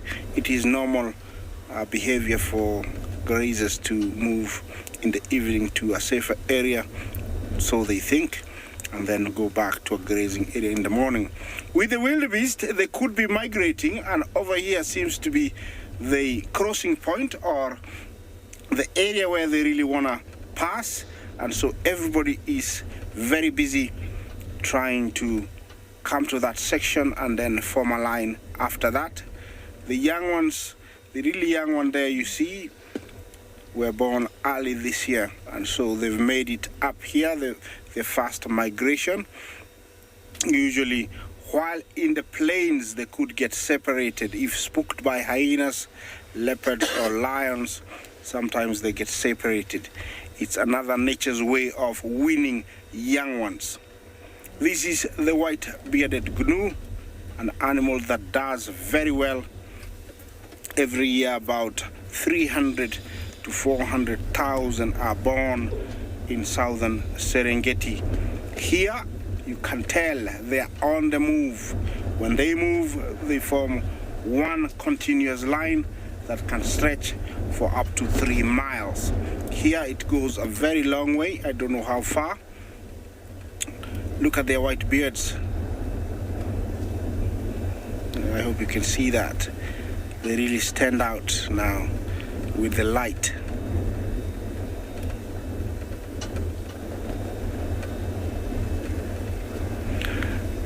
Oh, look at that guy. He lost both horns. I don't know what happened. Sometimes they lose them while trying to headbutt one another for no reason. They're usually trying to take over small territories and have all the girls for themselves, and while headbutting one another, they break the tip of their horns.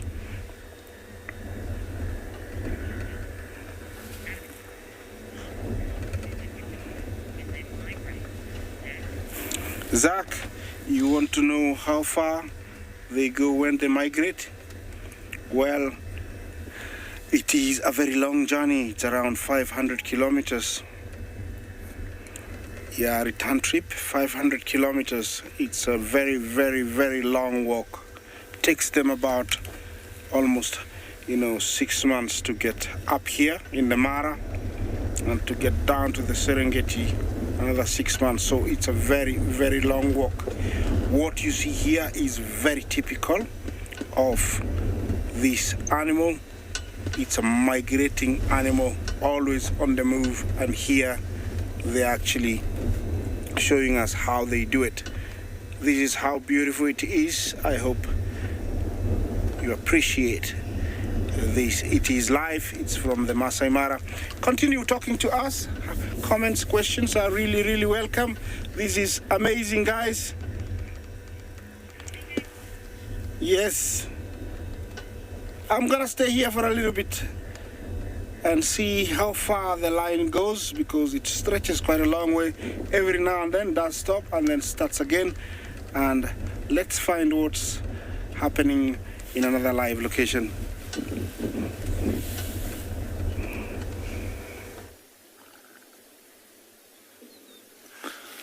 managed to reposition into a slightly better spot, a little bit further away from her, actually, so that she can be a little bit more calm. 'Cause she's still feeding aggressively on that carcass. Remember, she's alone, so she can get this carcass taken away by absolutely pretty much anything. Another male lion, a group of lionesses, even a group of hyenas, of which, as those of you who've been watching know, that there's the Pride Lands clan of hyenas is very frequently stealing carcasses from other predators. And it's interesting. So I was saying this is Lagatha before, and I still believe that it is. There's not many single lionesses moving about on their own, and she is young. But if you notice, she's now got a big scar on her head. So I wonder if maybe during the time that we haven't been seeing her, she's managed to get into a bit of conflict with either another lion or something, or maybe even just injured in a hunt. But you can see there's a big scar on her head now. So that's now gives us a very easy way to identify this lioness in future. I believe that it is Lagatha, pink-nosed and still quite young and on her own. Oh, but look at that, using those carnassial shears, those sharp teeth on the side of her mouth to slice through the meat and the gristle on the side and the skin probably as well. You might even be able to hear it. It's quite aggressive.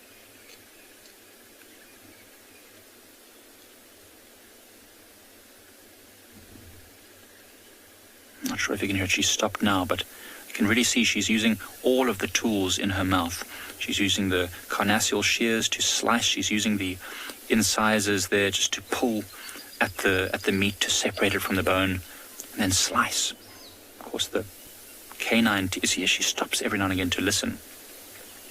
Those long teeth there, I think they're called canine teeth, but it's weird in a feline to call them canine teeth. But those are the ones that she uses as weapons to make the kill. Those will separate the vertebra, puncture any of actually also help to squeeze the neck if she's asphyxiating her prey. I'm not sure how she took this impala down, but you see how she uses them. Take that bit of cartilage on the end of the bone there. Oh, I could watch this all day. It's actually making me a bit hungry. I don't eat meat anymore, but this tempts me.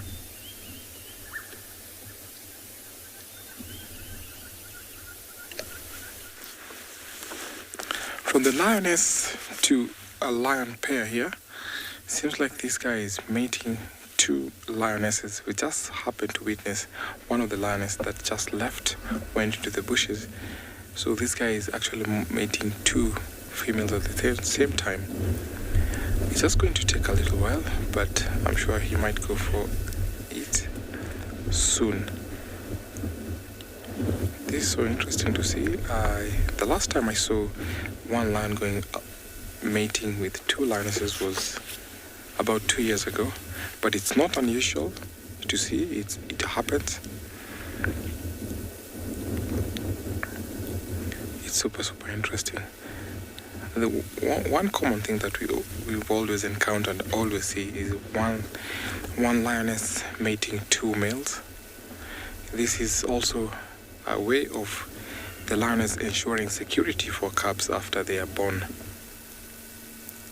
Because sometimes when a lion comes to come across cubs that are maybe from their predecessors or maybe from another lion, they might kill them. They happen to kill them. So I happen to have watched a lioness that was mating two males. It was quite interesting because it was at the border of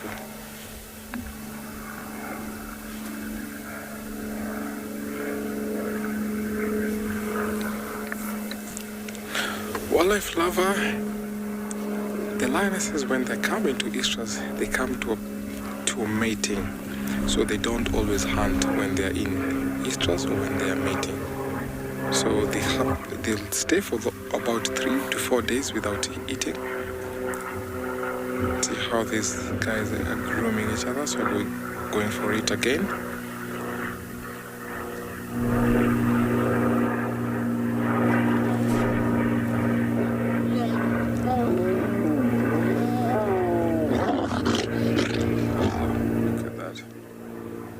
Another reason why the lions will mate and multiple time in the 3 to 4 days is because the mating stimulates ovulation.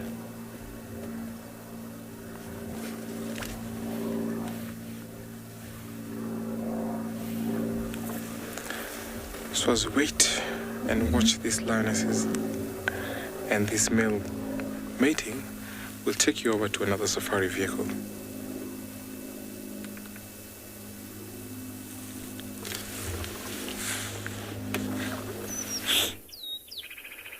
All right, just a beautiful bird call here. It's unfortunately in a bit of a tricky spot there on the right, Glenn, on the right. There's a beautiful ashy tit moving through this big tree. There it is, fantastic, look at that.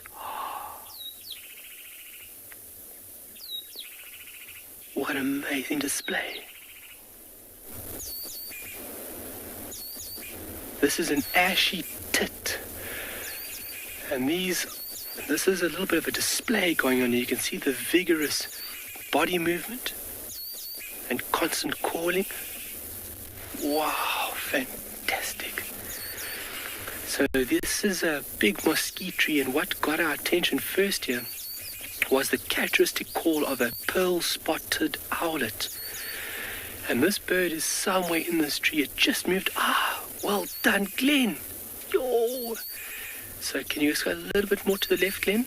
There we go. In the central part of the frame, guys. That is a beautiful little owlet that is found within Tswalu region. Look at those eyes.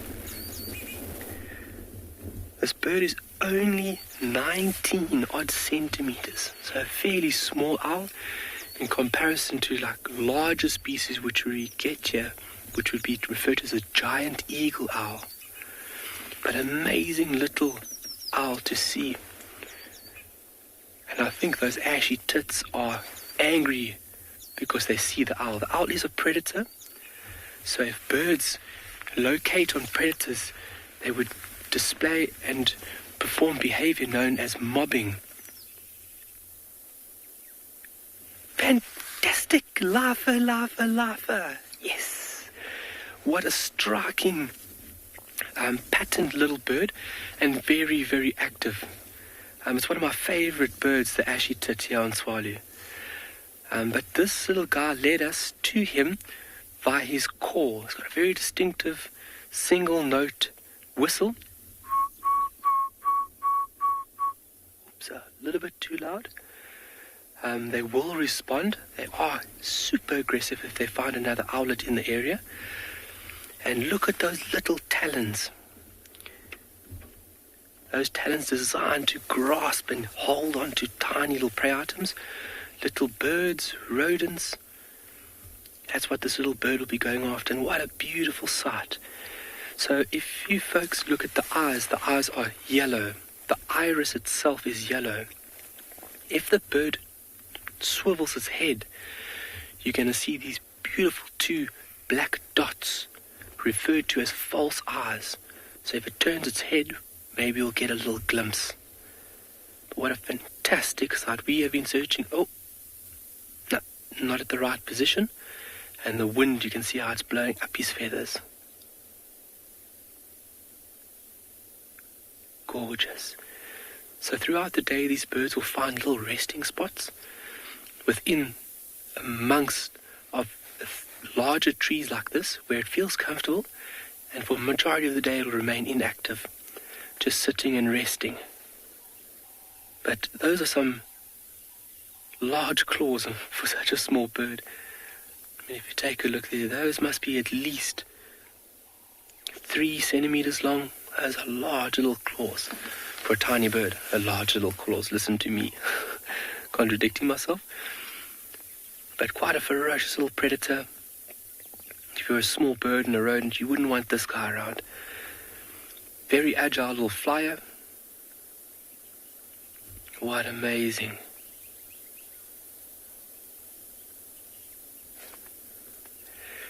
Liam, how long can this owl live for? A bird this size, I would guesstimate. So this is an educated guess coming through here. Also a nice question. Thank you, Liam. I would put this bird's lifespan anywhere between 5, 8, maybe 10 years maximum. I would have to check up on that. Nice question again. I love these questions, guys. Keep them coming. So Liam, I would put it anywhere between 5 and 10 years, but I would have to make sure a little bit later on that question. He's looking at me like, don't think you're right, buddy.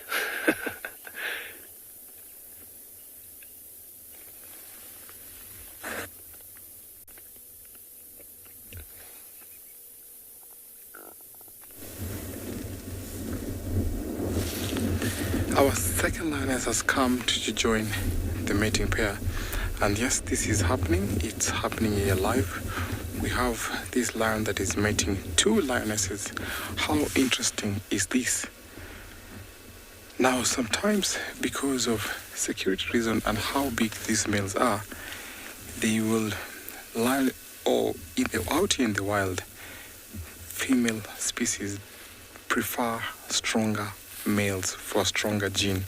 So that means that there's success in having good cubs who are stronger.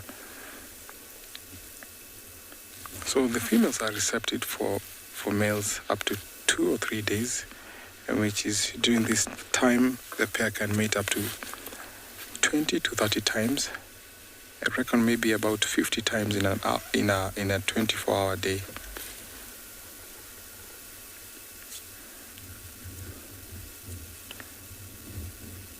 So as I said earlier, the mating carrying on for about 3 to 4 days stimulates ovulation. And this, of course, secures paternity for the male who is excluding other males.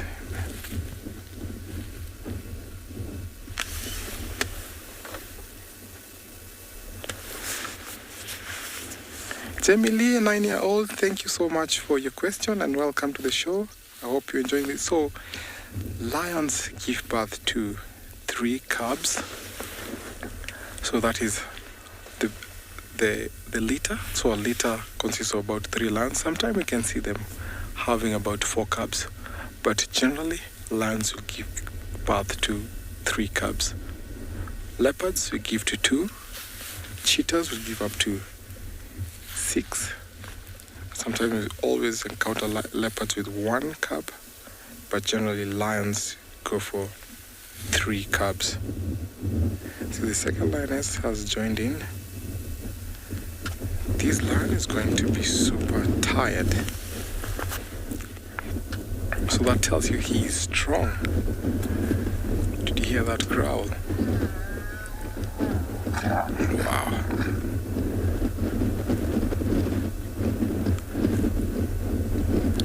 It's the rule of the wild. If you're strong, you conquer all. We have a younger male within here, but he's been chased away by this big male. So mating rights also come into a fight.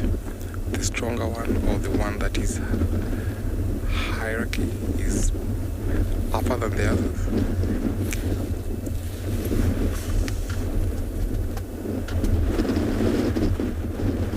Marian, does this lion have a father?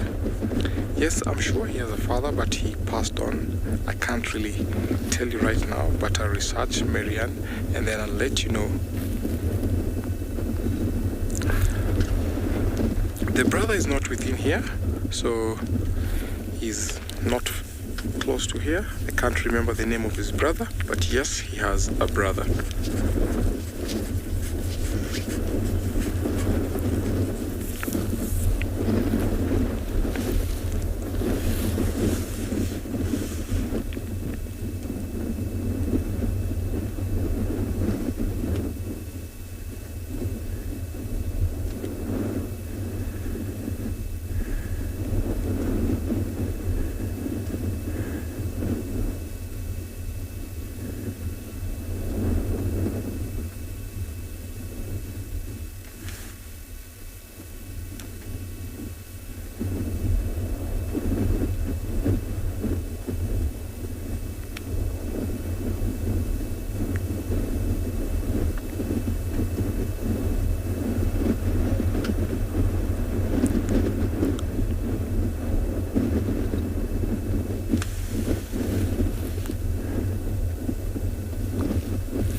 thank you so much for your question.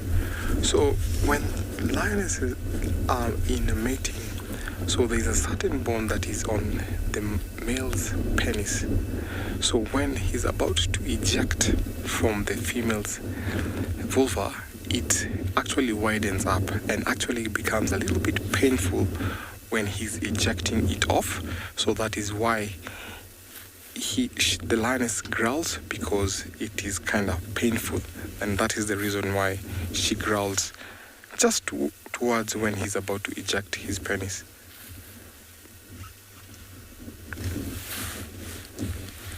So he's gone to rest while waiting for the other lioness to wake up.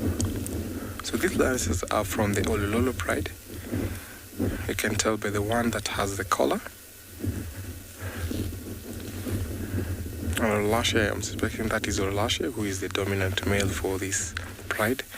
A little while ago, or maybe 2 days ago, this lioness was being courted by a lion by the name of Splitnose, but I was sure that this lion was going to come in, and I'm sure. So when he came in, he pushed off Ollashe. Ollashe pushed off Splitnose, and that's why they're mating here. So during courting time, lions will play what we call hard to get. Sometime before it gets to mating, about 1 or 2 days in time before a big male arrives, and that is how the rule of nature plays. So sometimes females can be in estrus, and there happens to be younger males within the area, and so the females are not quite receptive to younger males. So that gives them or allows them more time before the big mature males come in. See, the second lioness is approaching the lion there. How interesting is this?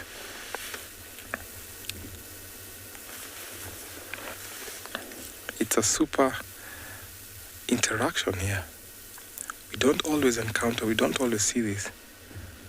It's gone for it.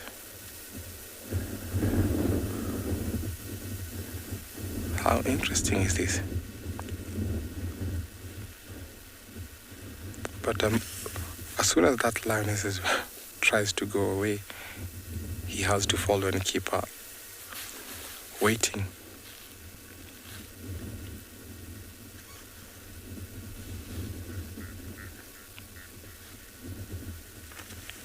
See the young male over in the distance looking. There's no mating rights allowed for him here. He's small. He's not his match. So whenever he tries to approach, he growls at him. So that is a way to tell you that keep off. He's panting heavily. Seems like he's super tired, but he has no option, but he will have to mate with these two lionesses. There's a second lioness. Let's wait and see how this will end up as we take you over to another safari vehicle.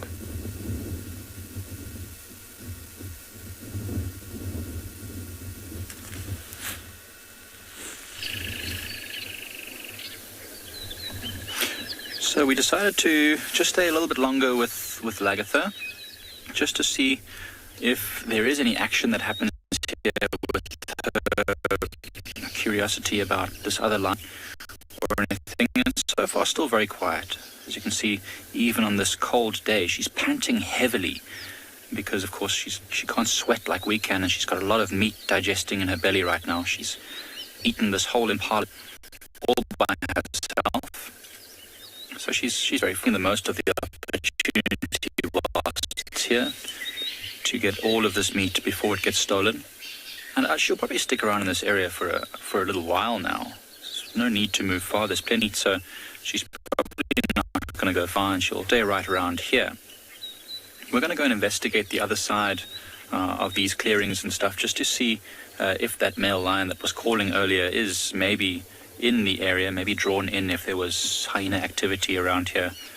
I'm very surprised. Seb and I were both saying, this area is full of hyenas. How there's not a hyena here trying to steal this carcass from her, I've no idea. I mean, we found her walking from a long way away, coming to this carcass again, so she must have left it for a good while, and nothing came to feed on it. I'm sure Lagatha, this lioness, herself was probably quite surprised about that. You can see she's very alert, putting her head up, looking and listening all the time to try and sort of see if there's anything coming. Nothing yet. Nothing yet. She's still very good. There's another vehicle in the area coming towards a sighting, so if you hear another sound, that's another vehicle moving in. This is quite a spectacular and rare sighting for us of Lagatha with a carcass out in the open. We've seen her with a full belly many times before, but she almost always has her carcasses stashed away in deep drainage lines, places we just can't get to. She's very cautious like that. So this is the first time we've seen her out in the open feeding on a carcass. Well, it's my first time anyway. I believe Taylor, a few months ago, had her feeding with a pride of lions, or at least with another couple of males. At some point you can see she's a bit nervous. There's another vehicle pulling up, or she's picked up the carcass. She's actually going to take it into the drainage line now. She's a very, very cautious lioness. We're not going to move. We're going to stay right here, not to give her any pressure, but as you can see there, she's moving the carcass very, very carefully down into the drainage line, which is good. It means that she's very alert and she's very clever. She doesn't stick around if she feels like there's any sort of pressure.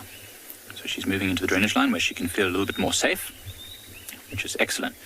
She is such a clever lioness. I literally think that she might be the best lioness I've ever seen. Hopefully she continues to be happy and healthy for many years to come.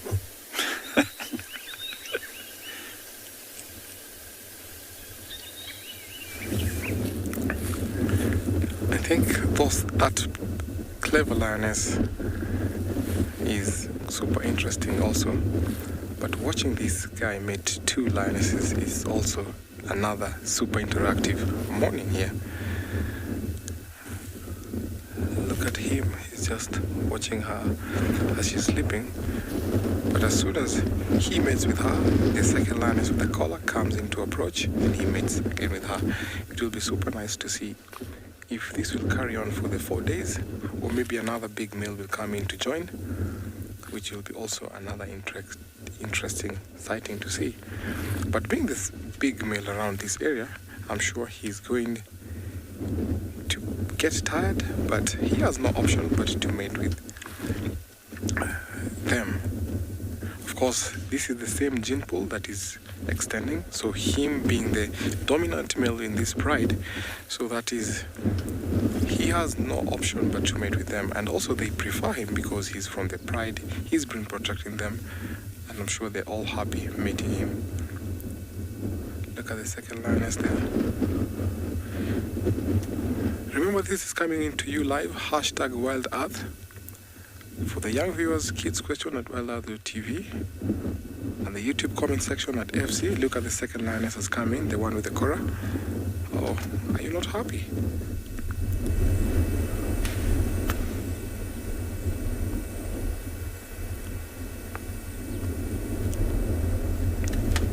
Mark, I agree with you. This is super and also unusual. We don't often see this kind of sighting.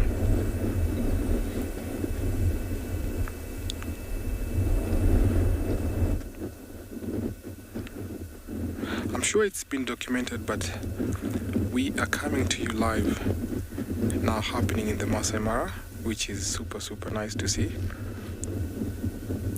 The last time it was documented or seen, it was a long time ago, but then it's happening now, and we're really enjoying this sighting.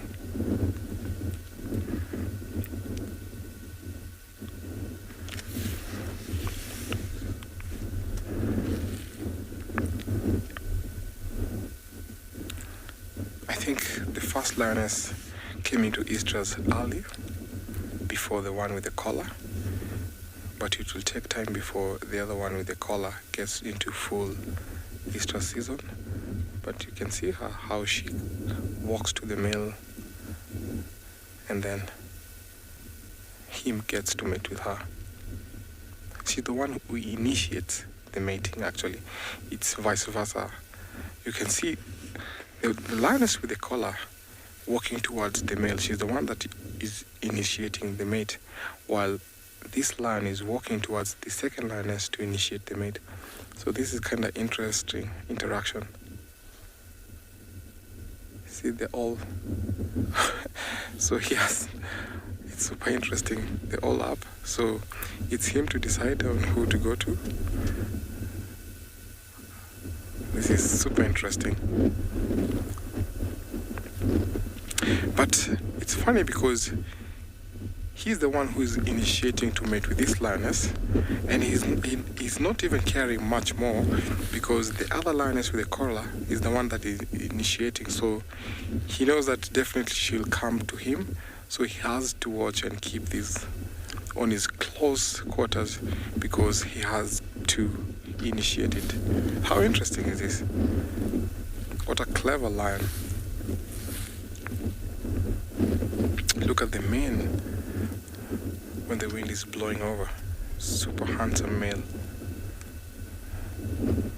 So the younger lion over there, a teenage lion there, the one to the right, further at the back, he has no option but to watch as this carries on. Even though there's two lionesses here, he has no rights. He can't even come closer next to this big male here.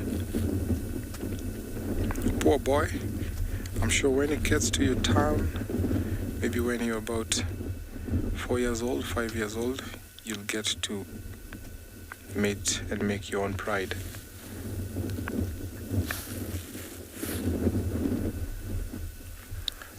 So he's going to follow her wherever she goes, and the other lioness with the collar will keep on trailing them.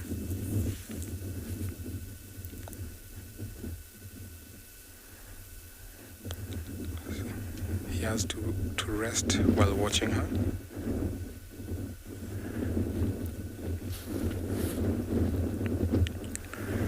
This is so interesting to see.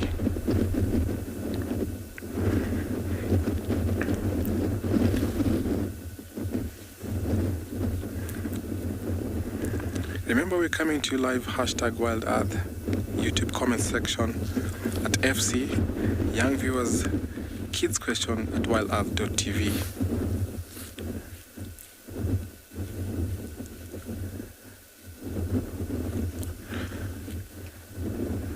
Whenever we see this kind of sighting, we always make sure you utilize as much time, because this is an unusual behavior that we always see in lions. But sometimes, who knows, it happens behind the scenes.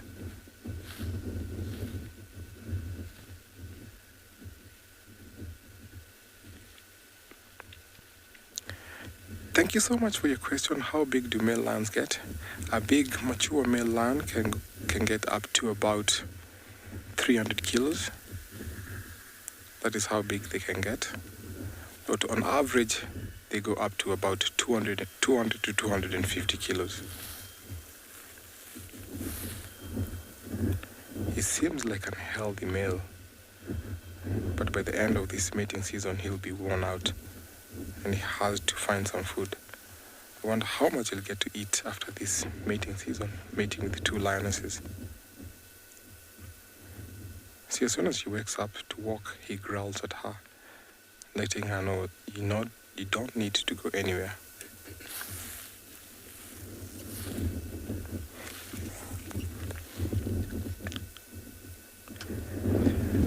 He looks so tired. Look at how he's panting. The sun is getting a little bit hot. It's getting hot for him. But good thing there's some breeze. The cool air that is blowing his mane. Look at how heavy he's panting.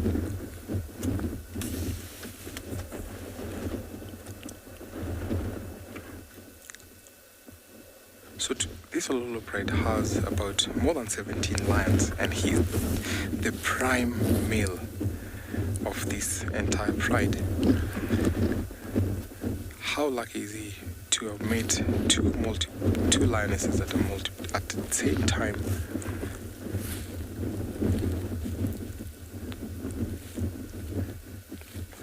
So the success and the tenure of males within a pride depends on how many lionesses there are in the pride, because there's enough food supply, constant food supply. So he's quite assured that after about 3.5 months, when these lionesses give birth, they have to hunt on a regular basis. And due to that, he will be protecting the calves while they ensure that he is also well fed.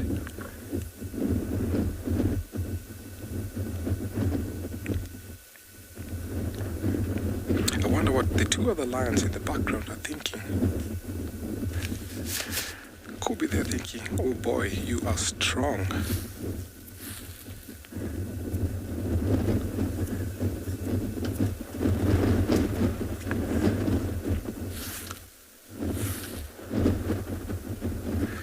This is a super exciting sighting.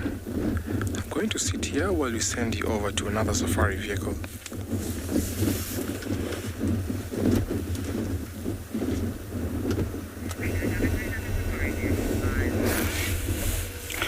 Yes, interesting behavior by lions. Here we have Mummy Warthog down on his haunches or knees and very busy grazing with her little hoglets, I call them. I don't know how many there are, but you see them there? They're very, very busy trying to make use of the fresh grass, fresh shoots of the grass. Yeah, the little ones are hidden behind.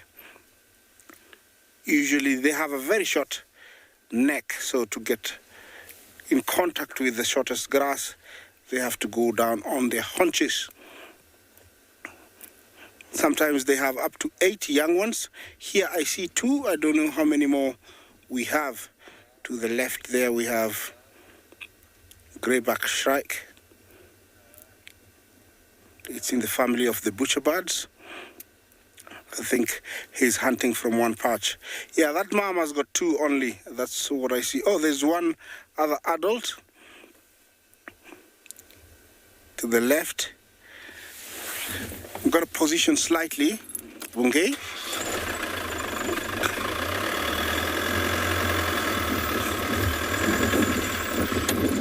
Yeah, let's go back there and see if we can see who know how many there are. Looks like 2 young ones.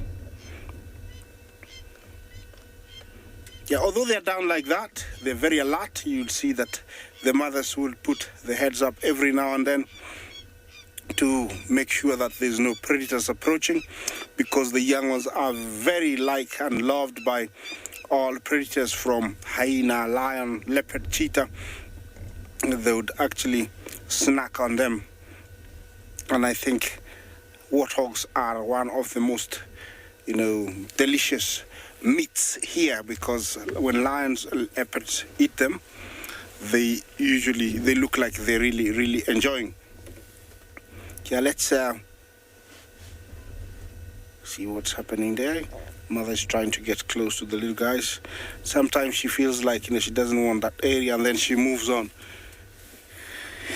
Yeah, apart from them, we do have plenty of stuff. Yeah.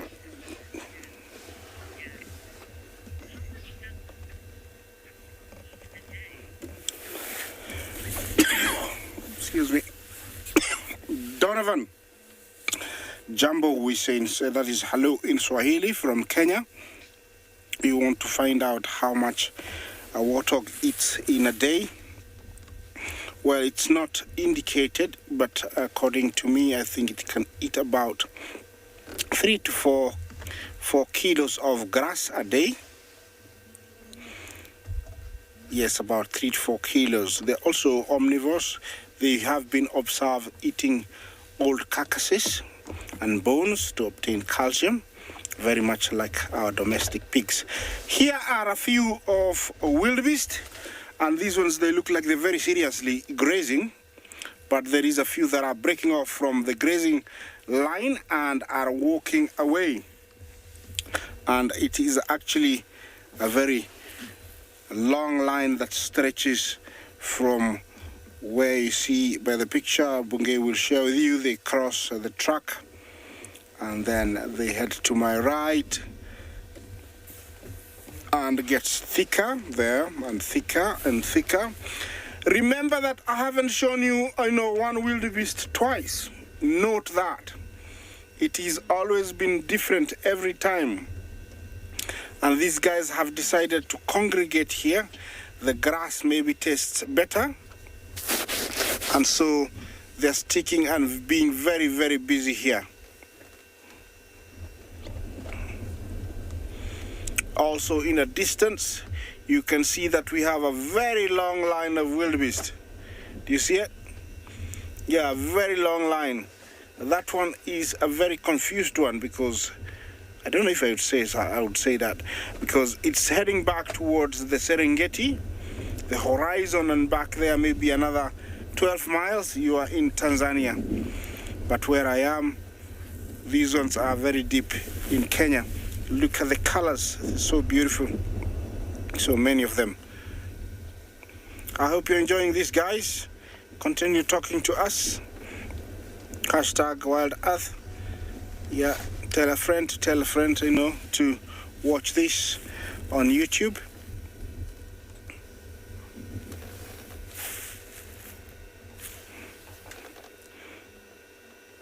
This is the migration, and I would say it's still on, it's still full on, because the amount of wildebeest I've seen yesterday and today tells me that we still have majority of the wildebeest here in Kenya.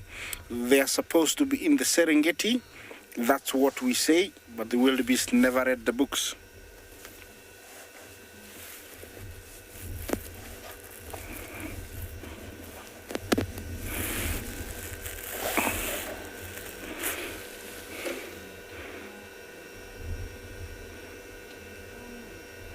I don't know if you can hear them mooing.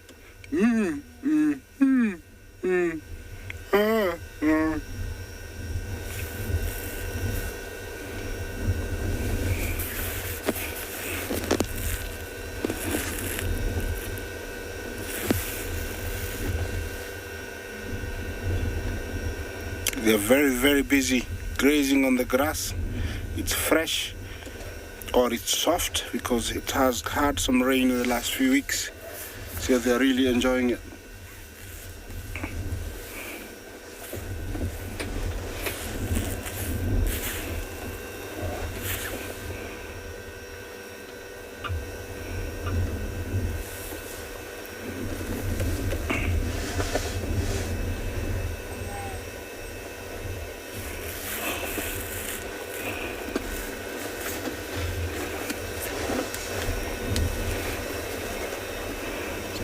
Yeah, that is the scene that I have here.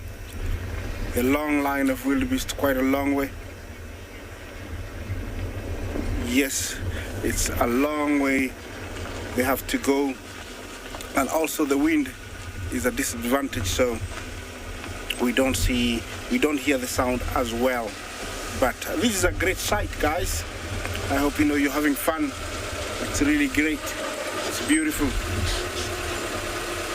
Yeah.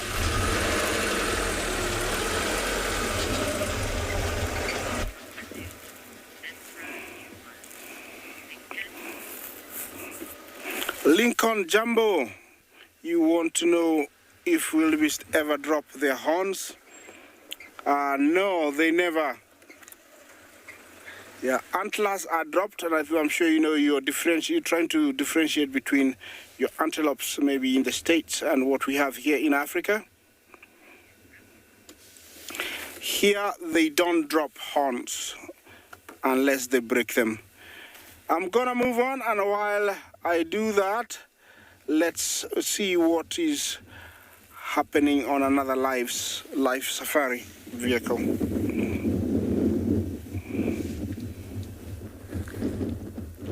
As Isaac is moving on, finding something else, we're still here watching these lions mating. Now the second lioness with the collar has moved to a shade just under a tree, and the younger male has approached her, but she is not happy with him, so she's kept the young male at bay. So these two I'm sure that lioness wants to go for shade, but this male is keeping her not to go anywhere. But I'm sure sometimes when they decide what they want to do, the males have to follow. It feels like it's just begun. It's just towards the first time, or just the starting of the mating. That's why he has to keep her in his sight. I like the way the wind blows on his mane. Look at how handsome his mane looks.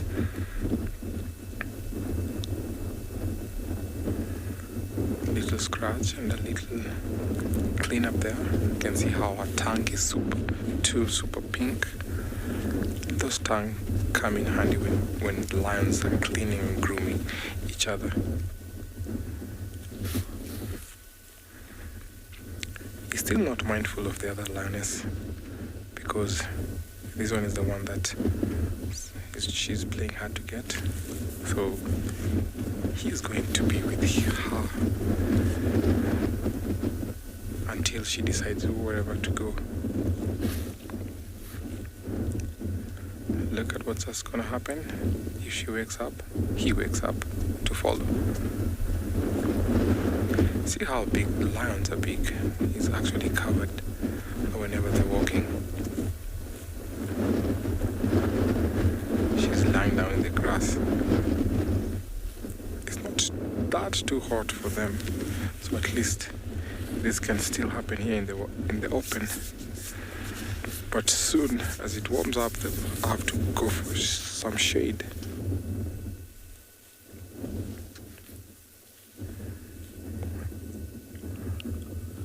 He's looking to see where the other lioness has gone to.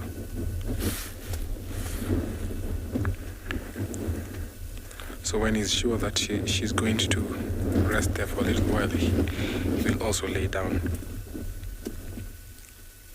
Sometimes when lions are super aggressive, you see them swishing all their tails side by side.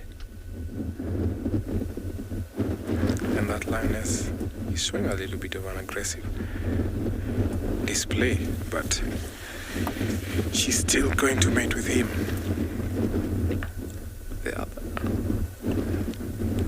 The other lioness is still staring at us, and the other lion. So we're still going to wait here and see if the other lioness will join as we take you over to another safari vehicle.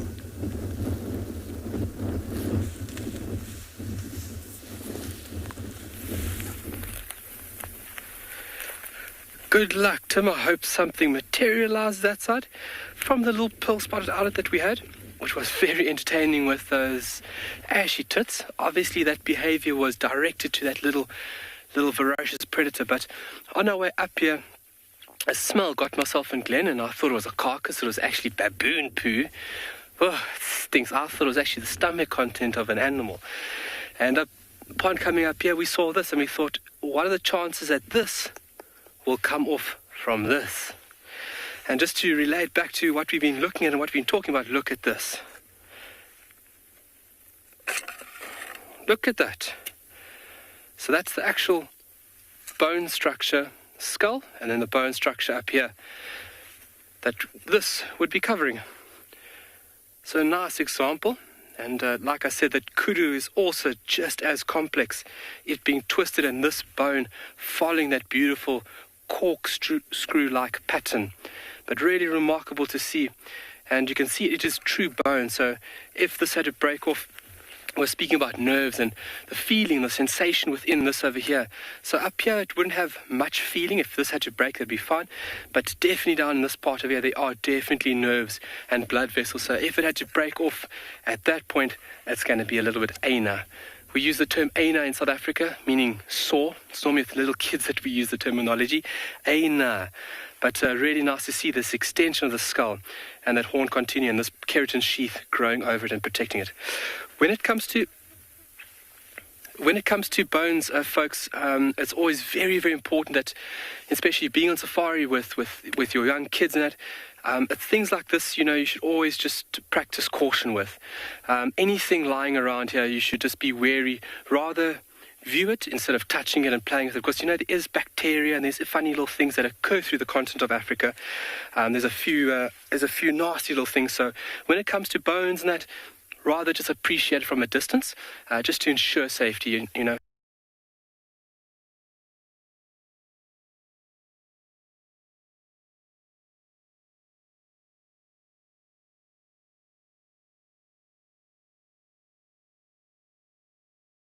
To leave out here things like porcupine. This lion is still determined and waiting for these lioness to wake up and at least mate. She's the one that sometimes gets hard on him, so he has to follow her and keep a good distance, because the other lioness is the one that is initiating the mate, so he's not worried at all with the other one, because he knows that definitely she has to come back to him. So this will carry on for about 3 to 4 days, and during this time these lions don't get to eat. They only get to drink sometimes water, but this will carry on without them being in the pride. So when lionesses are in estrus and when they're mating, they isolate themselves from the pride. I see some members of the pride there. We're going to stay here for a little while, because this is one of the most exciting sightings I've seen this year. A lion mating 2 lionesses, as we send you over to another safari vehicle.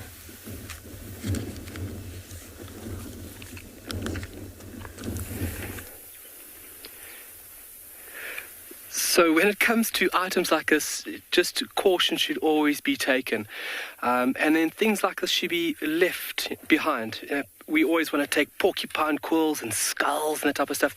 But this stuff is very important, that over a period, this will all finally break down into little tiny particles and to be mixed in with the lattice of this for, look at that, how perfect that is, for tiny little trees like this to utilize these invaluable elements. Believe it or not, this is a little camel thorn. Look how small this little sapling is in comparison to the really big ones we've been looking at. All these trees behind me, these are all camel thorns. This little root is more than likely 1 meter, easily 1 meter. I've seen saplings about a half a ruler length where the root is nearly 1 meter in length already. Amazing. But yes, so all of this will eventually go back into here, and nothing is lost. Nothing is lost out here. Everything is continuously being recycled from one big, let's say, element pot to another, from the soil into the air, from the air into the animals, into the vegetation, then back into the lithosphere or the soil. Very important. So when it comes to bones, that just be very careful. Like I said, as a guide, your safety is my number 1 priority, and then after that, your enjoyment. And so just remain cautious with things like this, and then obviously just always ask guides first.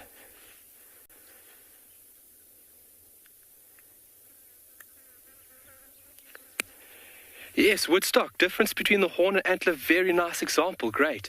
Because with an antler, those antlers are shed annually, and as the animal gets older, it grows more points, and unfortunately for that very funny activity, hunting, then they are more likely or highly sought after. But with antelope, their horns grow throughout their life, and it's actually an extension. This is not shed at all, so if this breaks, unfortunately, you could see this chap had broken this horn in his lifetime, and then more than likely he died with this one still remaining. But a really nice example. I like that you like that, Woodstock. There we go. But what a fantastic example. I'm really glad we could see that. And when we find a kudu horn, we'll also undo a kudu horn, hopefully in the same manner. But from here, we're going to continue southwest, and hopefully we can scratch up some more amazing little items. But a very beautiful scene we got here, little community of camel thorns, nice little wooded area. I mean, perfect for birds, perfect for mammals, and great for us to look at.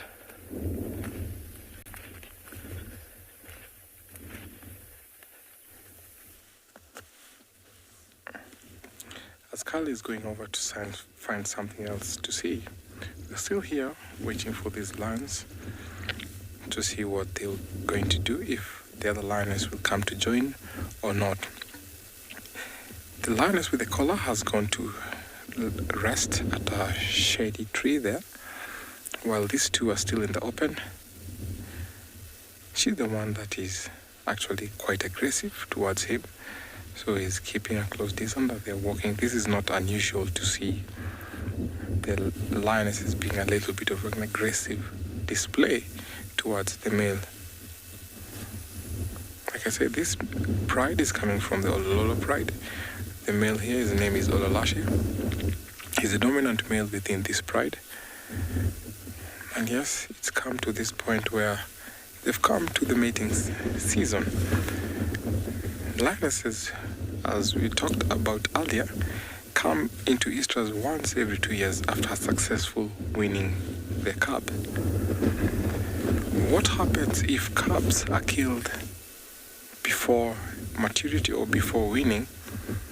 The lionesses come into estrus after 3 to 4. Okay, we have the second lioness coming in, the one with the collar, just went past the safari vehicle. So look at what's going to happen here. Oh, that is interesting. Are you keeping me at bay? No, I'm just coming to investigate. Wow, this is so cool and interesting.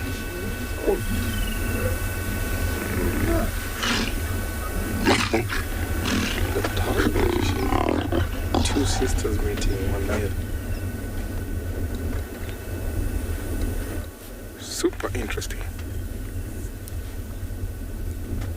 We're coming to you live here in the Masai Mara. Hashtag Wild Earth. YouTube comment section at FC. Young viewers, questions at wildearth.tv.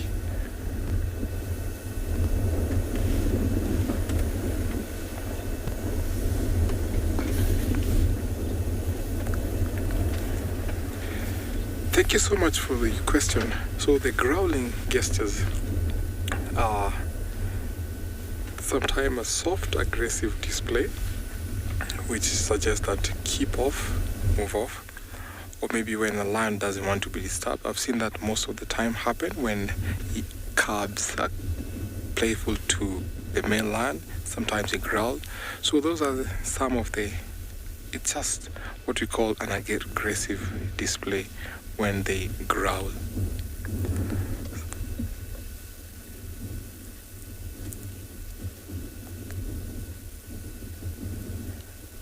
You see that when he's not happy, when the sister gets a little bit closer, she growls.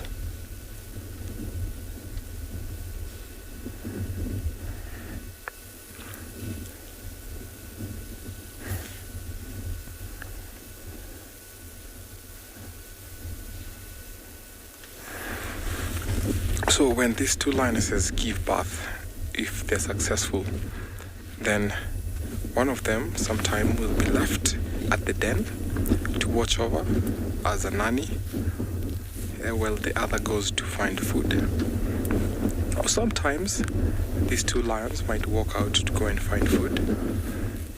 They're known, lioness are known to even leave their cubs for up to a 24-hour duration without coming back to the den. So either of them will still nurse the cubs. Let's say, for example, both of them have a litter of 3 each, making it 6 cubs. Then they have a high rate of raising the cubs, as one sister will take care of the other's cub while she's gone to fend for food.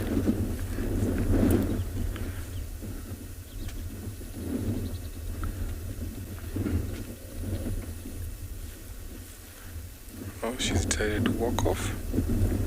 Are you going to hold him her? Yes. She's laid down. While the other one is yawning. What a big yawn.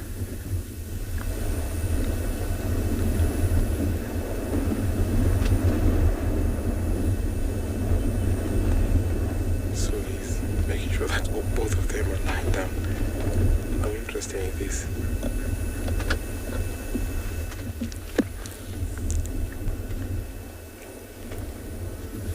I think the one with the collar decided to come back because he saw that they're not joining her at the shed. Although it's too hot for her, she had no option but to come back here.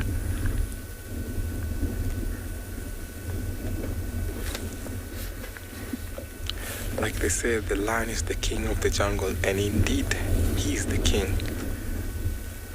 Look at him with 2 lionesses here, all being submissive to him.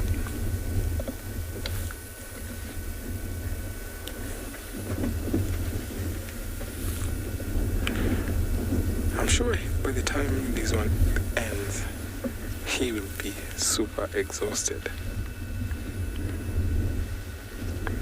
I can see another lioness walking on the road while watching her sisters.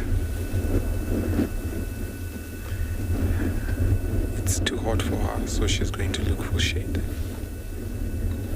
Okay, now the lioness with the collar is trying to initiate the mate. Look at what happens. She's the one that is initiating. Yes.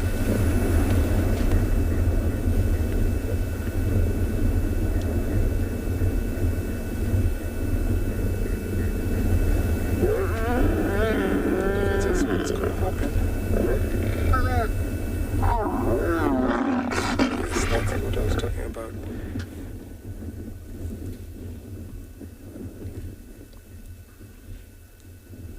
How interesting is this?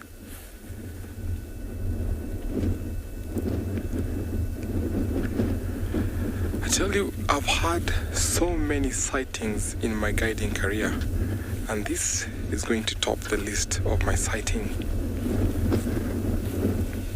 I've heard of this. I've never come across a lioness mating, 2 lionesses mating 1 male. I've always heard of this, and yes, it's happened just right in front of us, and I'm sure this is going to top over my list. So as you watch these lions here, let's send you over to another safari vehicle.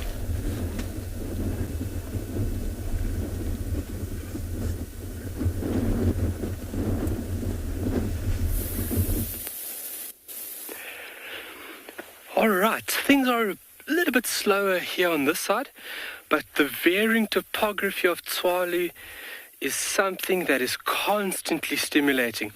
And we would like to show you going over a dune. Take a look at this. The undulating dunes here on Tswalu make driving in this landscape really, really entertaining at all times. Obviously, practicing caution, because these dunes are ancient, and understanding where to go and how to go over the dunes is very, very important for us, but then also important for the structural components of these dunes.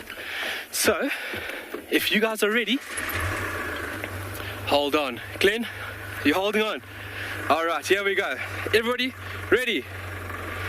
Here we go. Woo! Yow! So constant waves up and down. It's like riding a roller coaster. It's very, very entertaining. So now we're within a dune street where we'll be looking for these little creatures that we're looking for. Vegetation changes slightly. We've got another dominant tree within this area, silver cluster leaf, also a tree that can be seen on the eastern part of the country. Oops, here's the road this way. But constantly entertaining. Although we don't have any animals at the moment, we're looking, but we're definitely entertained by the varying topography of Tswalu. Look how beautiful that is. What a scene. We're in a little basin right now. Look at that. And glad you guys enjoyed it. But you can see now, if I stop here, and if Glenn gives us a little panoramic view, you can see if wind blows, how all of that stuff will end up in this section. And this is where you can have a higher nutrients load, bigger trees to grow, more cover, more animals. Where are you, animals? Where are you? We're looking hard. It's getting pretty warm. So we're going to continue. Beautiful white-browed sparrow weaver nest.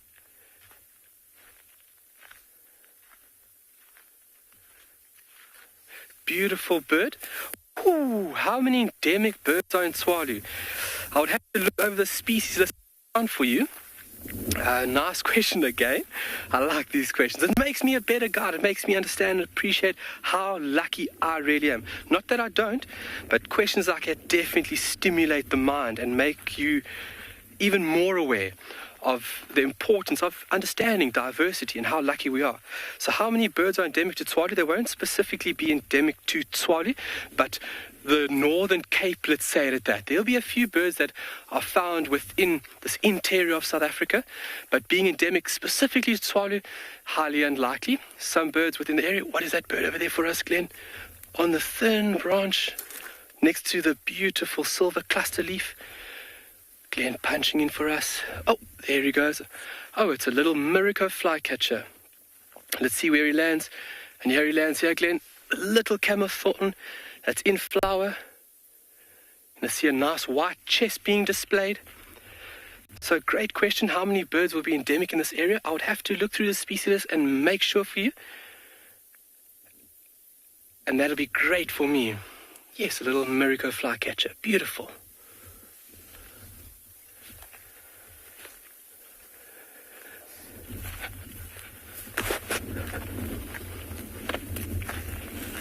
Well, from birds in Tswalu to zebras in the Mara. And here looks like everybody is on guard. Watch my back, I watch your back. That seems to be the order of this dazzle. Isn't that beautiful? Yes, that is what is happening here. This here is a dazzle. A dazzle is a collective noun for the zebras, and I cannot pick out which one is the stallion. I think the farthest one to the right, because his colors are much richer. Females tend to be slightly brown, or the white is not as pronounced. And in this area, there is a couple of hundreds of these beautiful stripy animal. And usually when a movement is just about to be triggered, they form small groups like what you see here. They were dust bathing earlier, and then when I approached, they stopped, and I'm hoping they're gonna go back to dust bathing. Dust bathing is very important for these animals because it kills and smothers all ectoparasites. I mean small ticks and mites. Also adds a layer onto their skin. The dust gets stuck in between their skin, and so it reduces the glare of light in a day, and so they don't get very hot. It is said also the white and black is an adaptation for this beautiful grazer to thermoregulate their body temperatures. So the white reflects back the heat so they don't get too hot, and the black also attracts the heat when it's cooler. You can tell in the belly it's not as strong, both of them, the colors, so they don't eat it. It reflects the heat backwards to the ground. Over here, it's a mixture of zebra and wildebeest, typical sight that you will see during migration. Usually there are movements to all direction, left, right, center. They usually look like they're going in a direction that they know, but when you look, they're actually not going anywhere, because those ones farthest, as you can see, are heading to the left, but these ones here are heading to the right. It depends on one herd to the other. It could mean that those ones have had a drink maybe at the water point, and so they're leaving the watering point, whereas these guys here feel like they want to graze, and those ones in the middle there are enjoying the sun. Typical of a migration. Well, when I talk about migration, you might wonder, what is Isaac saying? I mean, this time of the year, we get animals moving from one area to the other, from the Masai Mara to the Serengeti. They have been here for 3 months, and while here, they've been utilizing and eating the grass that is found here, mating, and so they're ready to go back and take the calves down to southern Serengeti. It seems that it has been delayed slightly, and so these guys are staying here, and I'm loving it. I'm gonna move towards the river, see if I can find something for you guys, and while I do that, let's see what another live safari vehicle has to offer.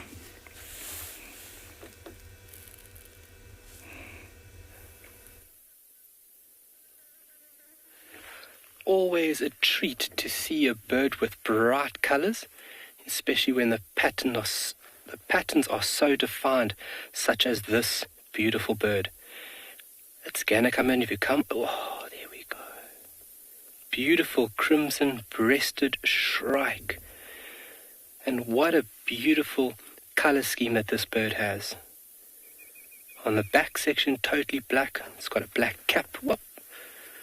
And it's busy foraging now. It's a very active foraging bird, bouncing along the ground like that, looking for potential insects, and as well as moving in and amongst trees and bushes like this. So this bird has a very big advantage on how it can search for food. Some birds are specific to an area, but this bird is very, very diverse, and it allows it to then tap into different food sources on the ground or in the tree. Because now in the tree it'll be looking for caterpillars, spiders, unexpected lizard even, and on the ground,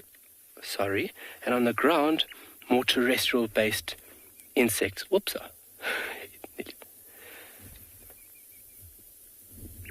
It's giving a call. I don't know if you guys can hear it. Choop. Okay. Choop. Very beautiful bird. It's always nice to see, and I'm waiting for the day that I get to see the yellow morph.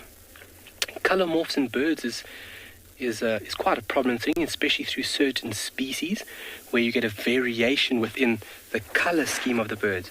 So this specific species, the crimson-breasted shrike, actually goes through a morph. Just to the right again. To the right, to the right, to the right. He's inside that little raisin bush. That bush looks like it's dead. It's not. It's just busy waiting for the rains, and that bush will just erupt with leaves and then producing all these tiny little yellow flowers. So hopefully we can hold thumbs for the rains and we can see that little bush in full bloom. But this bird, its color scheme when it has this morph, and if you see it, instead of seeing the red, you will see yellow. There's a yellow morph of this bird, and it has been seen on Tswalu.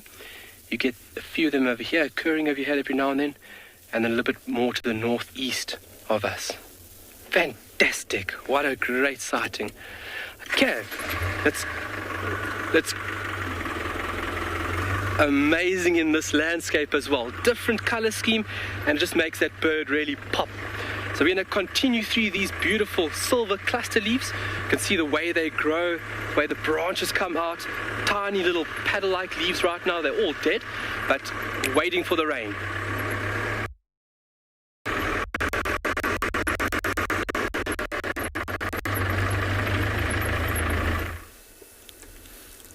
It's so nice when you watch these lions when they relax. So lions are all polygamous, but the breeding carries on the entire year. But the females always restricted to one male. That is the reason why these two are mating one male lion. So the males are the one that she decided to move on.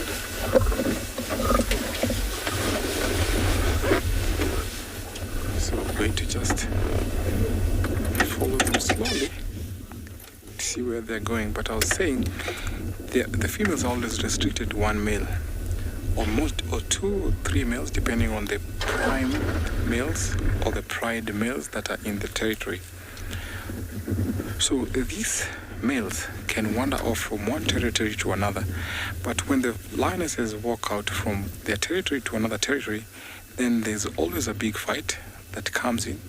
So pride lionesses don't welcome other lionesses within their territory, but these males can walk out of their territory depending on if they've conquered the other territories, so they can walk. But the lionesses are always restricted to the males within that territory.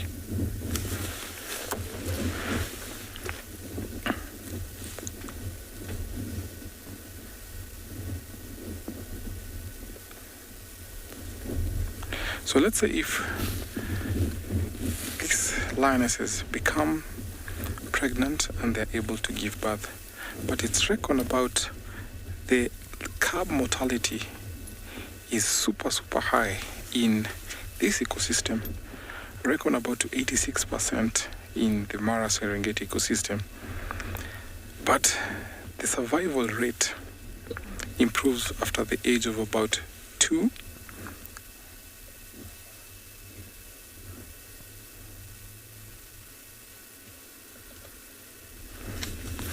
Samia, thank you for your question. We so pleased to have a 9-year-old ask for that very good question. Do lions kill other lions? Yes, lions can kill other lions.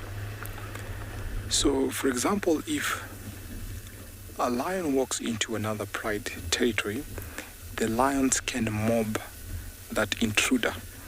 And sometimes those fights can be fatal and end up to death.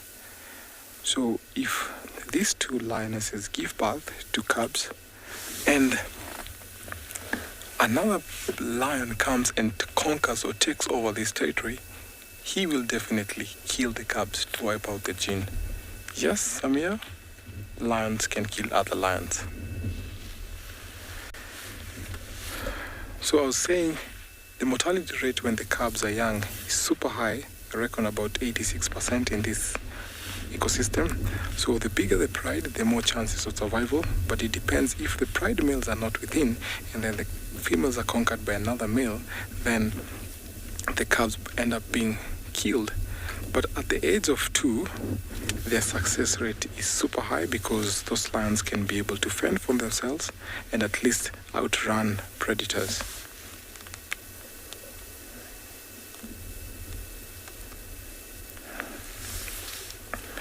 Look at how he's staring while this other lioness is cleaning herself.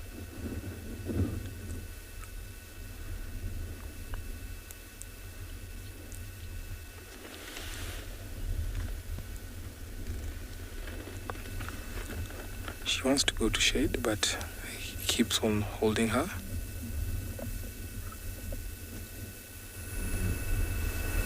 I'm gonna turn this way. So where do you want me to go?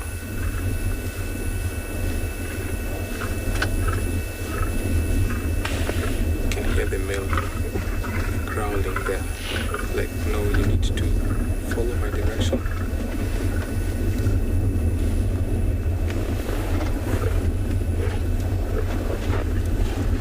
Look, in comparison to the size, how that male is big. Sure, it's getting hot, so I'm just going to turn around for a better view.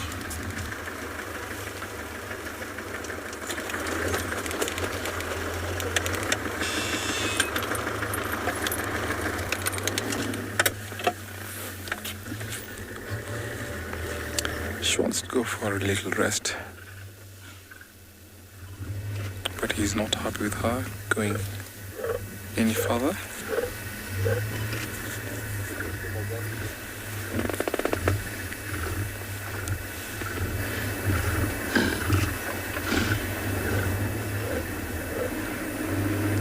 Those aggressive displays sometimes can be very, very much efficient, especially when an intruder comes into the pride area.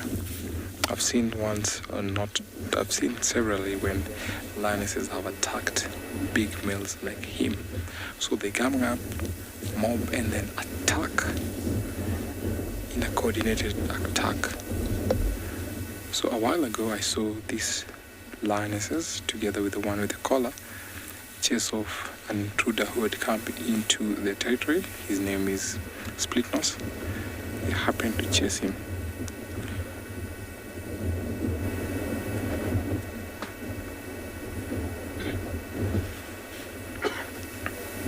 Look at her.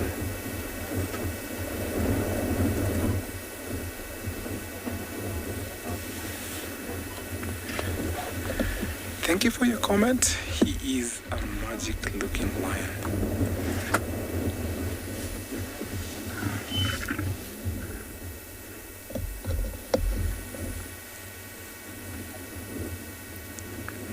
You can tell it's too hot for them with the way they're panting. The wind is blowing super hard. That's why he's shutting his eyes. The lioness is still persistent. She wants to go for shade. See how she's watching around? She wants to take a move. She's watching over a big sausage tree where I think she wants to go and rest there. Are you going for a move? Yes. But he's still going to follow. Come on, keep off. It's time to rest. I think he's not convinced.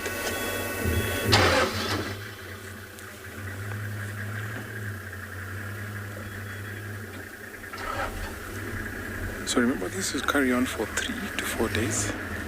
And after that, she will walk back to her pride.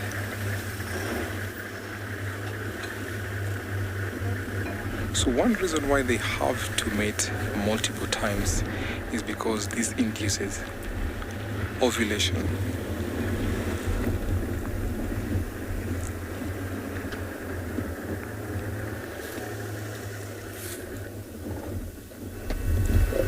She decided to walk again.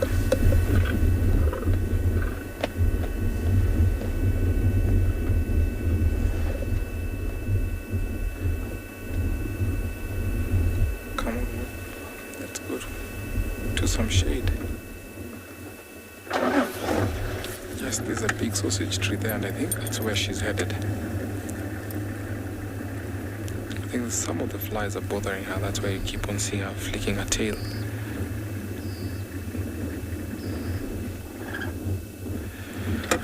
My guess is they just want to go right under that sausage tree. And there's another lion just resting there by the shade.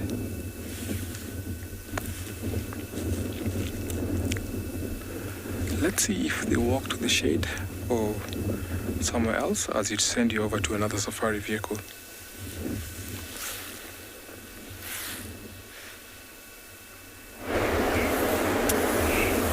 Okay.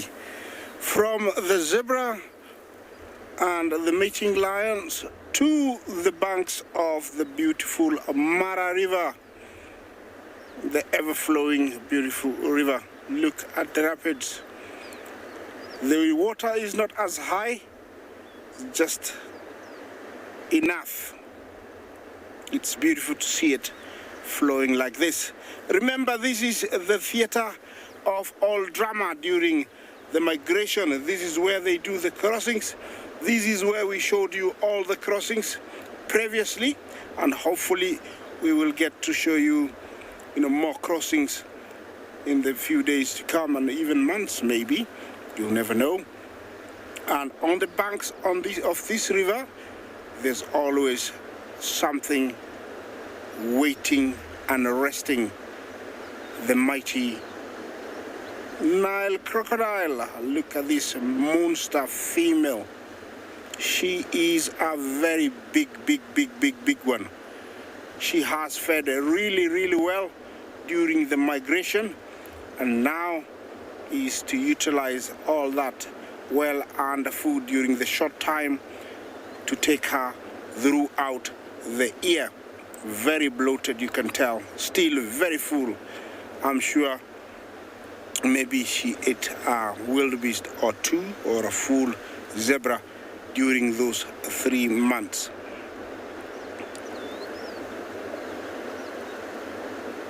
Yes, look at those teeth.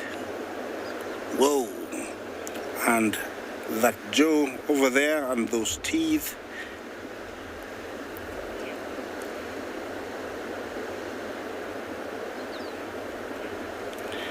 Cleo Jumbo. Why are they called Nile crocodiles? I think they were first seen in the Nile River, and so they were named Nile crocodiles. But over the thousands of years, they have swum following streams and rivers, and eventually they spread out all over East and Central Africa. And that's why, they're still called the Nile crocodile. This one here is fully grown, almost maybe about 15 feet.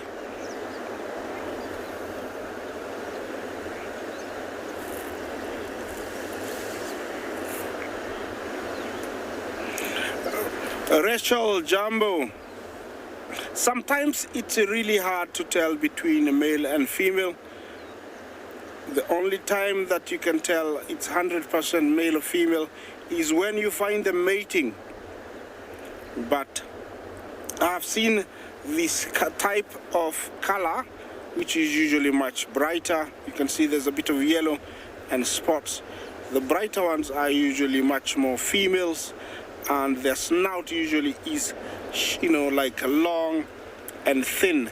Males tend to be darker with a very short snout. Yes, all the chunk of flesh in between the front leg there is meant to actually spread or open up more when they are swallowing something. Look at the texture of the skin. The armored skin is so stretched, you don't see the scales, they usually looks like scales. So she has fed really, really, really well. Look at that. Beautiful tail. If you look at all the texture, looks like she's been sitting here quite a while. Sometimes, when they're in water like this, they thermoregulate and control their temperatures so they don't get too hot. Yes, I'm sticking in this position. I'm staying here, and while I do that, let's see what's happening somewhere else.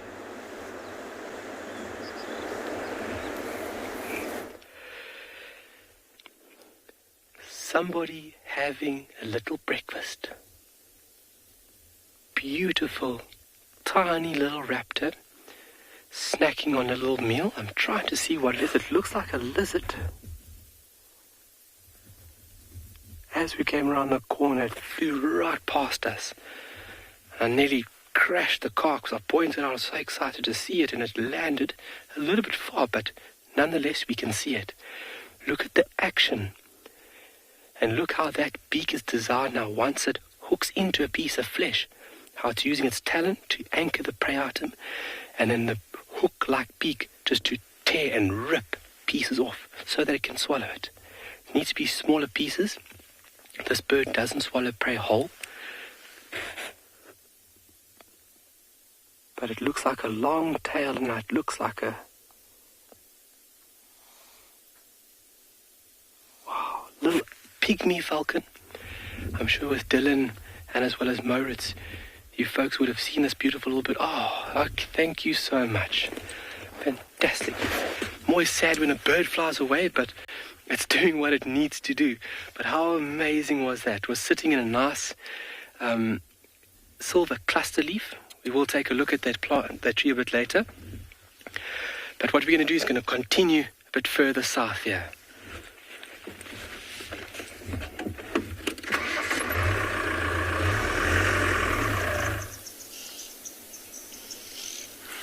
Right, well, we've been doing a little bit of loops in the area. We did leave Lagatha there. As you saw, she's quite comfortable with our vehicle, but with some of the other game viewers, she's not yet comfortable. So we decided to leave her alone for a little bit.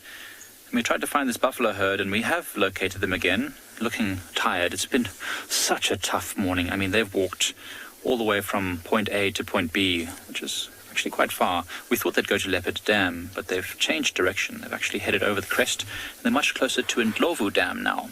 As you can see, this old boy, he's finding all of this just a little bit too much for him. As you can see, he's very strong and he's very big, and he's older as well. He's probably in his later part of his life, so he just doesn't have the energy that he used to have when he was a bit younger.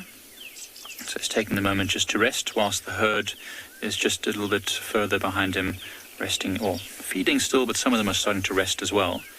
And there's a little red-billed oxpecker gleaning some ticks and ecto or skin parasites from its body.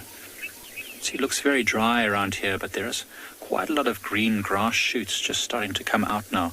As we've been driving, I've just been noticing it looks so good. I can't wait till this place gets its emerald greens back. It always just makes me feel more connected to the bush when you've got all the green all around. Still looking to see if we can find that young male buffalo who's got the wound, to see if the oxpeckers are still attending it.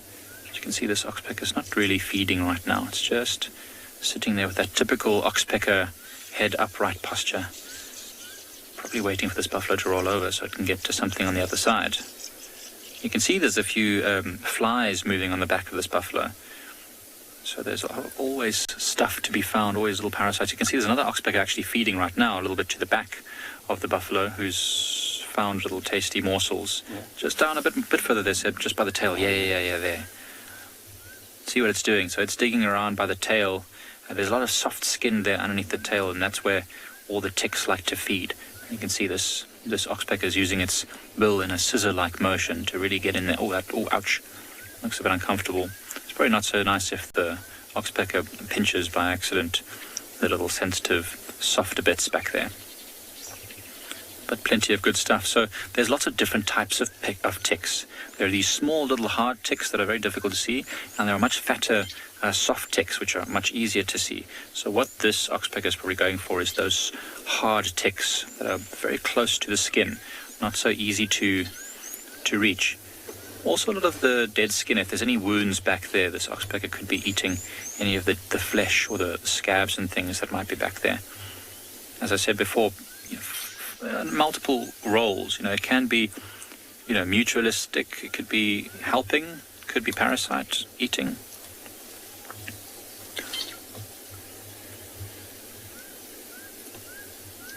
Sorry, I couldn't quite catch the name there. Maybe if you could just repeat that for me. But the question is really cool, and I'll answer it in a moment as soon as I know who asked it. Tina Tender. Tina Tender. Hi, Tina. Tino Tender. Tino, this is a good question. So do oxpeckers warn the buffaloes of predators? Absolutely they do. So as you saw that oxpecker earlier, having that very upright posture sitting on the back of the buffalo. Now when a buffalo is with its head down feeding, it can't really hear very well, and they haven't got great eyesight anyway in these thickets.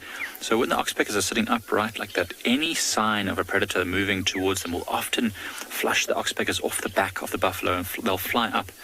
And the buffaloes will all put their heads up at this disturbance and often then spot the danger themselves. Now, I know that is the case when a predator sneaks up very close, but at a distance, we often see oxpeckers flying up in clouds from the buffaloes. And that's often more likely that the buffaloes spotted the danger first and all got a bit of a fright, and that's what caused the birds to fly up. Nonetheless, any buffaloes that would not have seen the danger will be alerted to the fact that the oxpeckers are all freaking out. So it certainly helps to act as an early warning system. Might not be foolproof, though, because maybe if a bird of prey flies over, the oxpeckers would be alarmed and the buffaloes would be a bit confused. Actually, don't know. Do oxpeckers have different sounds for different predators? Oh, I've not really heard that before, but it could be. That'll be an interesting one to find out. You can see there all the little critters on this buffalo. It's not got much hair left, this buffalo, so that's why the oxpeckers find it much easier to find the ticks and parasites. It's easy to spot them. Sometimes the oxpeckers will even take hairs from these animals to line their nests, although this buffalo has not got too much left, so probably not going to be the best one.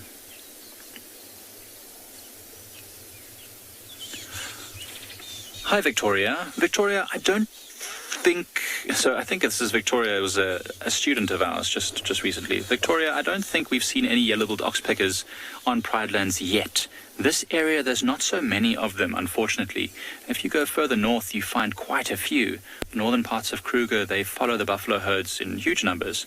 But further down south here, where we are sort of on the edge of the middle part of the greater Kruger Park, we haven't really seen too many yellow-billed oxpeckers. I've seen them before, but not here on Pride Lands yet. I'm not sure why it is that they are not so much down here, because they're very closely associated to buffalo, of which we have many, as you've seen.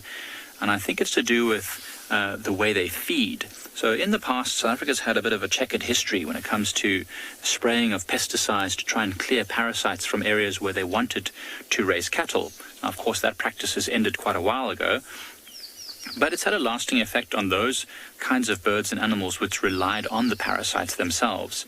So the way those yellow-billed oxpeckers feed might have caused them to be affected by pesticides more than the red-billed buffalo oxpeckers.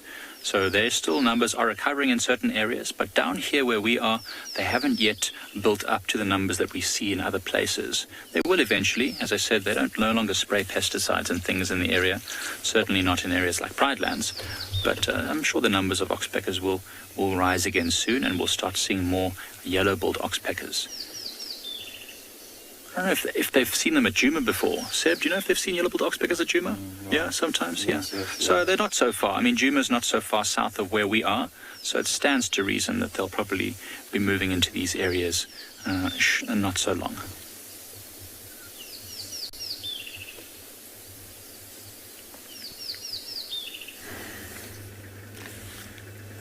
Yellow-billed oxpeckers, or oxpeckers in general, play a vital role when it comes to security and also symbiotic relationship. These lions have not walked into the shade yet, but I can see the other lioness with the tracker or the collar coming to join them soon. It seems like this guy here is becoming too hot, but he can't leave that lioness on her own. Now, oh, that's a little big sneeze, bless you. The lioness wants to go for shade, but he's still not going to let her go to the shade. He has to rest and wait for whatever she'll do, and then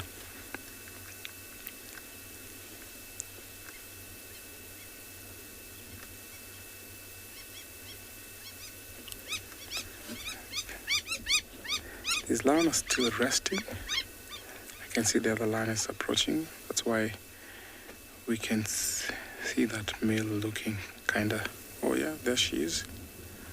And yes, they're mating again.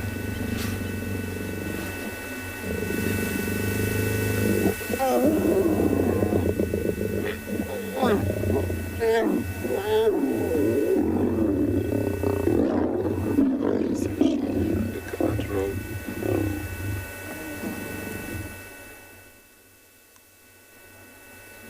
So he's not worried at all because he knows that the lioness with the collar has to come for a mate and then walks off while he still guards the other lioness.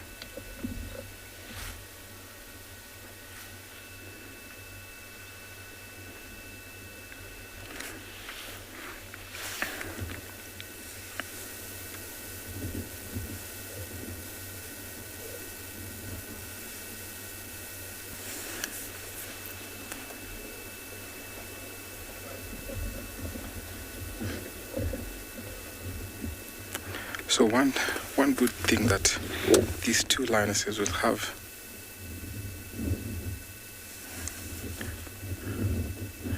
yes, this is so exciting. Super exciting. So these two will have a good success rate of protecting the cubs when they give birth.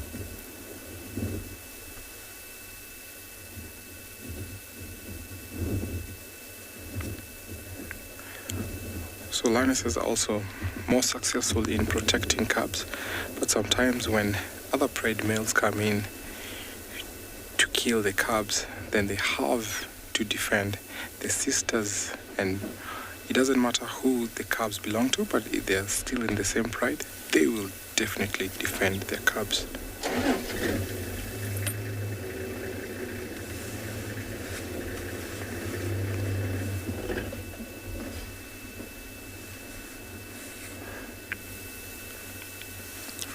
But right around here we don't have another male around, so I think he's going to be the one who will be waiting these two sisters.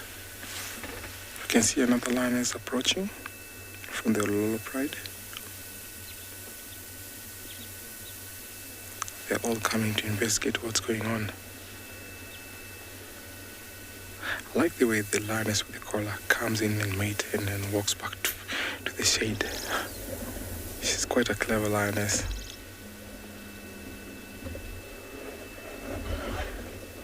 See the other lioness just resting there while the one with the collar just went behind the termite mound.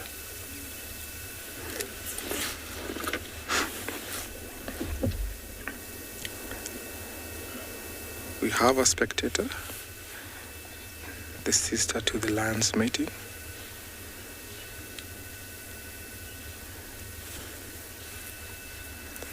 So they've been walking around as a team, as a tag team, hunting along together. So I'm not quite sure if they're quite not happy when they're mating because they know they'll not be joined by the sisters in the hunt. But that is how it goes on here in the wild. So the two sisters that are not mating will carry on.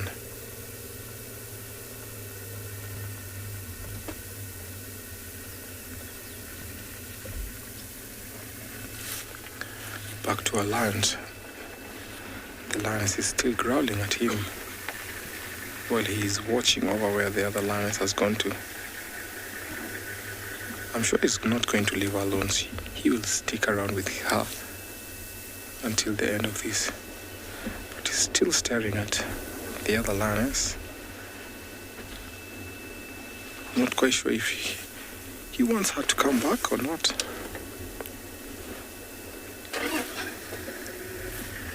Look at his posture. Look at how strong his legs are.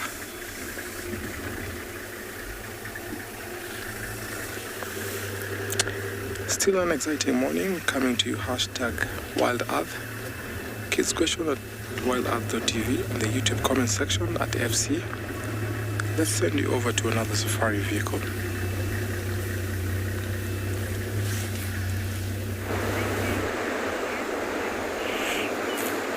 Well, from mating lions and back to the river, I'm still here and I'm looking at the resident pool of hippos. These guys have been here since I've known this section of the river. Maybe they're very different. Yeah, I don't know what's happening there. It looks like somebody got very uncomfortable and trying to chase one another. They actually have gotten a little bit active. They're quite sleepy. Yeah, they stick in one spot there. I think it's much shallower in the middle, and that's why they love it there. During the migration, these guys were displaced by the herds crossing, and so they were always on the bank, but it's nice to see them comfortably back at their most comfortable spot at the river.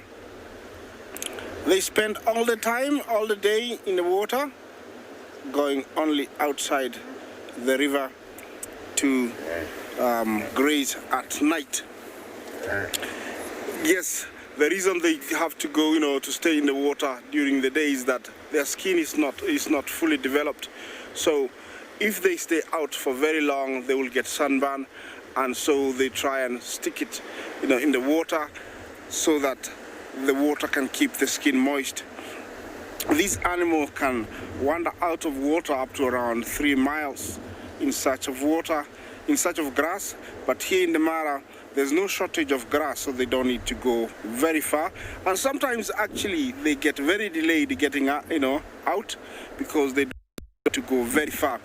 They consume about 20 pounds of grass each day. It's quite a lot for a grazer. And yeah, they're always coming back to the same spot because they're highly gregarious in water, but solitary once they get out. Only females with young ones stick together. I'm gonna move on, and while I do that, let's see what else is happening on this live safari.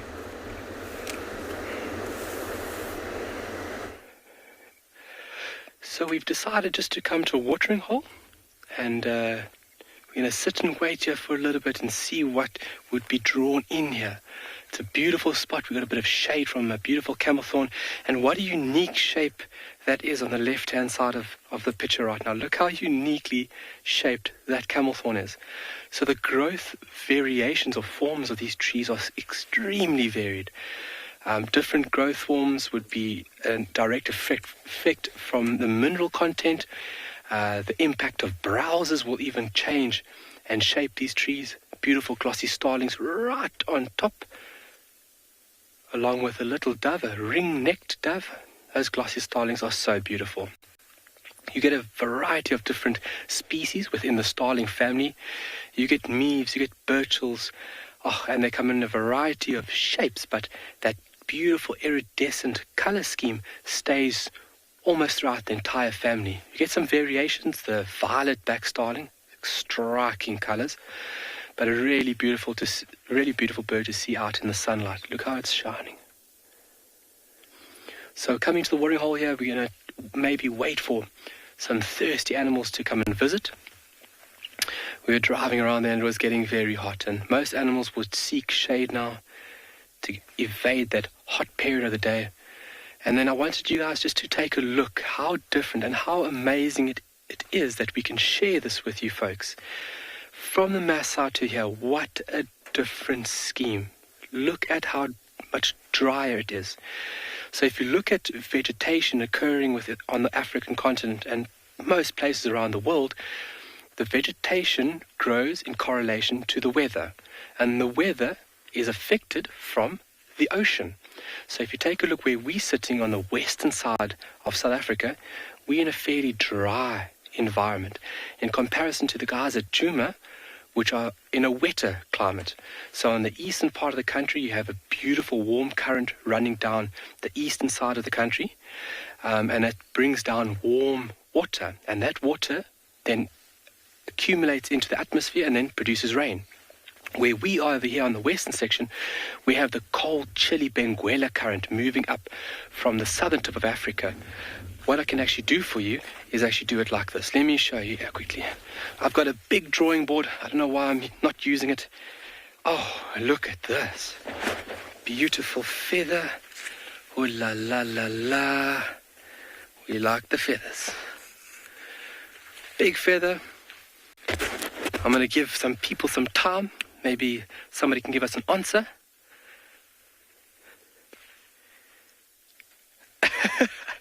It is a birdie day at Tswalu.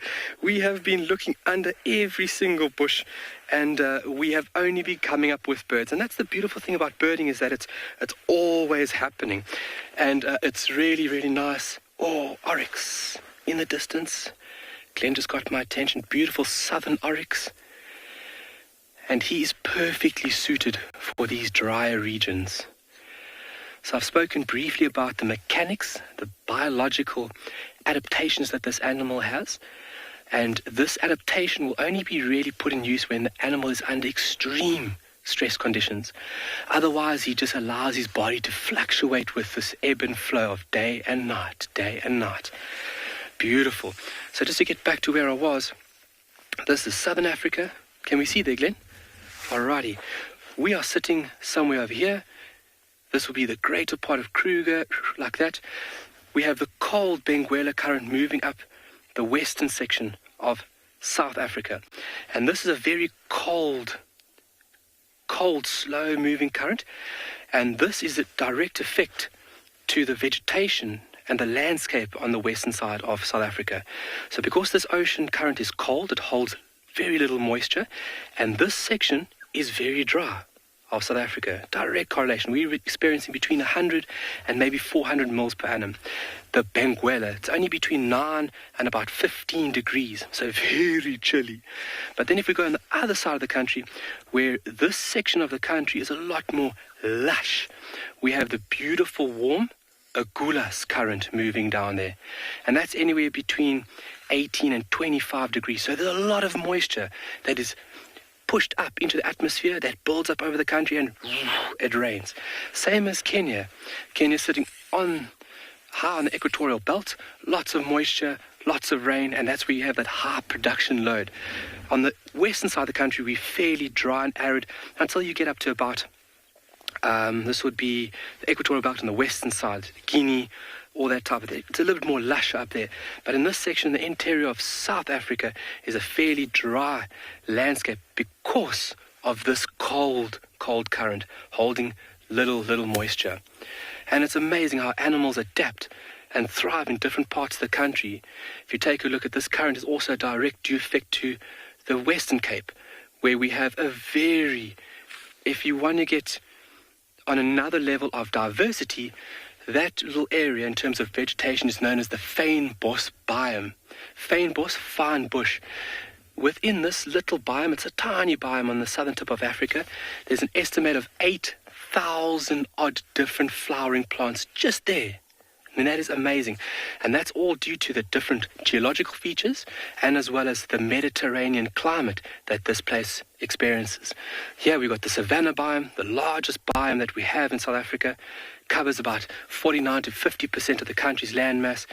We've got the arid interior, Namakuru, succulent Karoo. We've got true desert, which only sits up on the very high tops of the border between South Africa and Namibia. And then obviously we've got this dry region which occurs all the way down where we are sitting right here. So we are in the arid savanna section, and you can see how far this biome stretches, the savanna biome. Very large biome, holds lots of biomass, very complex, and a very incredible thing to be a part of. So, ocean current affecting the weather around the world. Very important role player to produce this. And how amazing, like I said, is that we can go from here to show you folks how different things are in comparison from here to all the way up here to down over here. Incredible. Very, very important. The ocean plays a vital role in multiple aspects across continents. Any ideas on that beautiful feather? I would go for like a vulture, I think. It's quite large, quite robust. Very, very prominent and strong feather.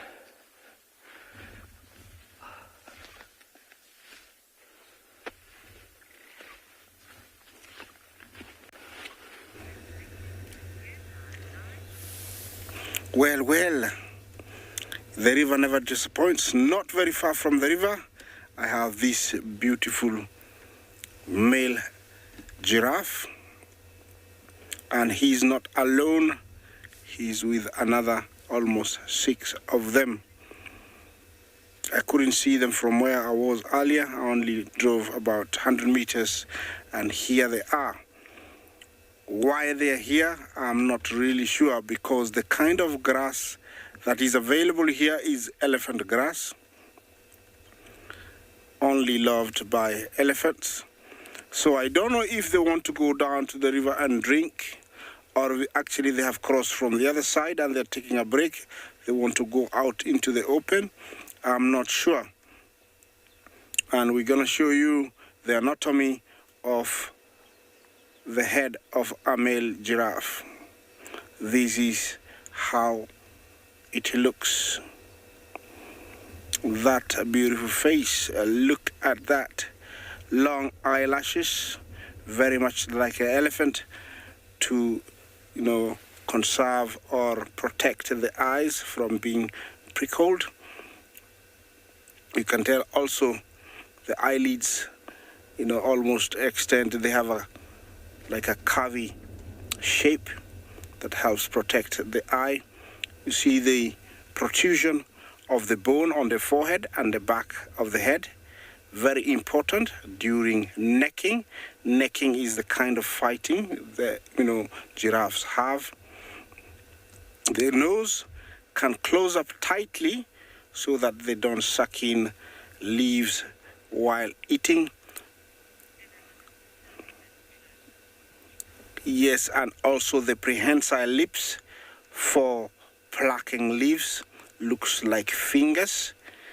Yeah, the ears can move back and forth, sometimes pointing forwards, like right now, really focusing on me, trying to pick up where exactly I'm talking from.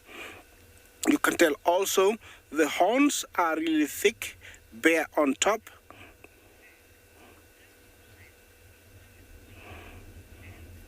Look, you say the flies must be annoying.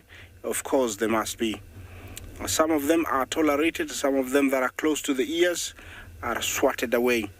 Yeah, the horns, you can tell they have skin around them, and it's a growth from, the rest of the body.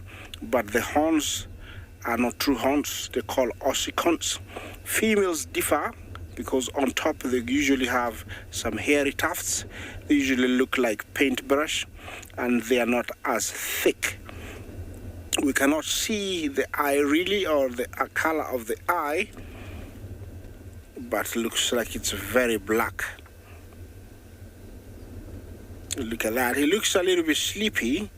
Maybe he went out and stayed out whole night last night.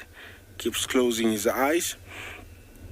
Yes, and that is the face of a male giraffe.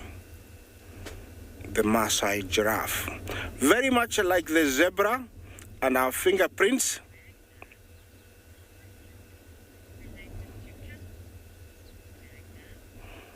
Wagner, you asked something I don't know what is related to camels. Could you repeat the question?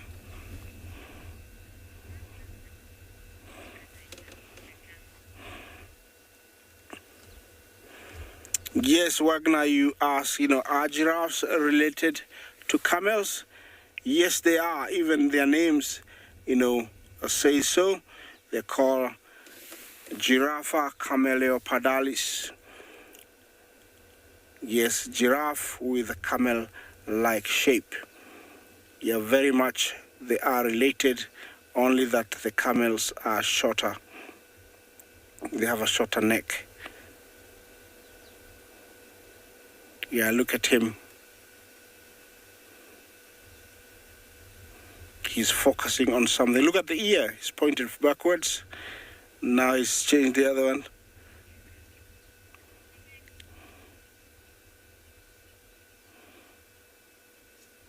Well, I'm staying here for a little bit longer.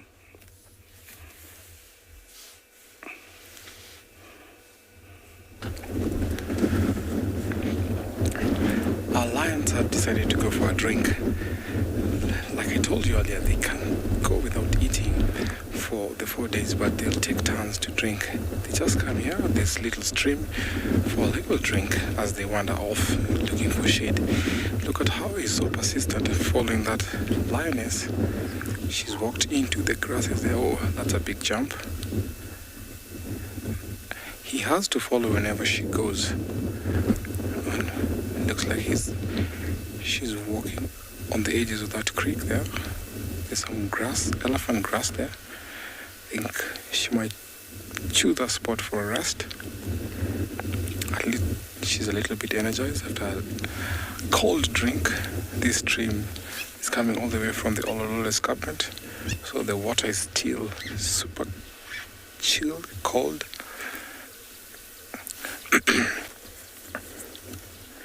Seems like he's panting heavily.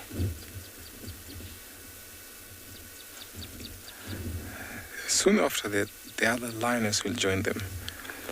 But seems like we might be losing them soon because they are walking further away to the shade area. Still watching because a young male was following them, keeping his distance. Because as soon as he gets too close, this guy can be aggressive towards him.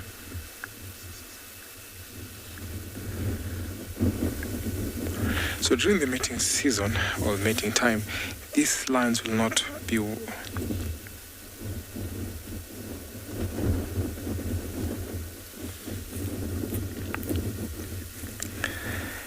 Peter, thank you for your question. Yes, lions can mate with their siblings unknowingly. But sometimes when the young males are within the pride and happens that the females are in estrus, you can see them mating. But the continuous mating endures or brings to ovulation. So that gives time for the big males to come in. So even though they can be seen sometimes mating with their siblings, they cannot sometimes have them pregnant because the big males will come and get the scent and they kick the young ones off. And that's the reason why you find when they get to an age of about 3 years, they are pushed off from the pride to avoid inbreeding.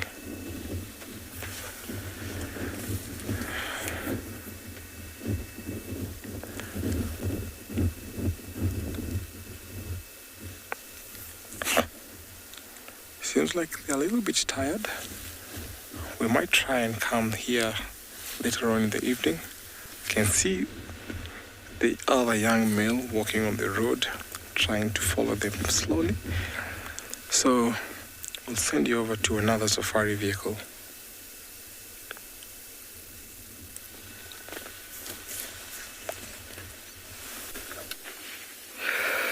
So I have to apologize. I didn't understand the angle that Glenn was at, and I get very excited and I tend to have a little bit of verbal diarrhea. That's also why I stumble over my words sometimes, and I apologize.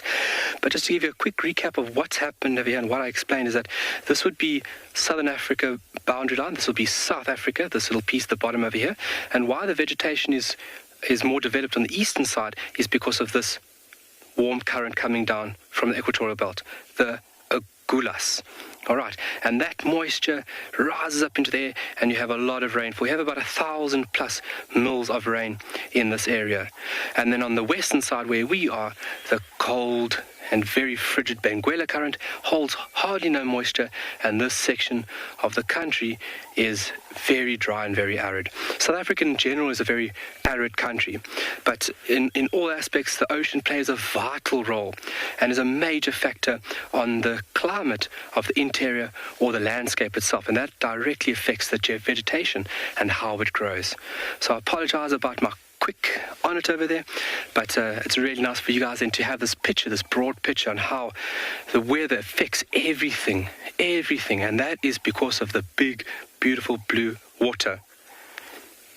Alrighty.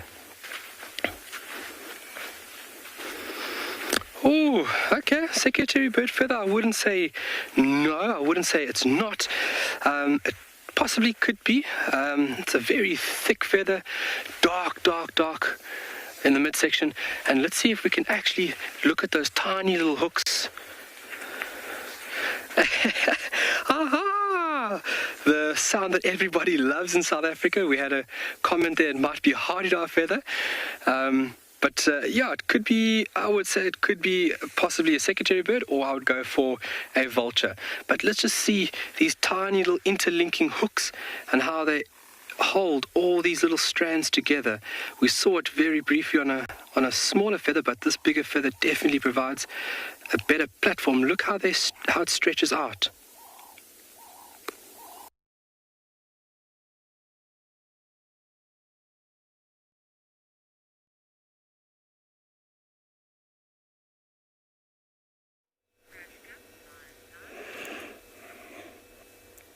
Well, this guy has been standing here and he's been staring at me for all that long. I don't know for what reason.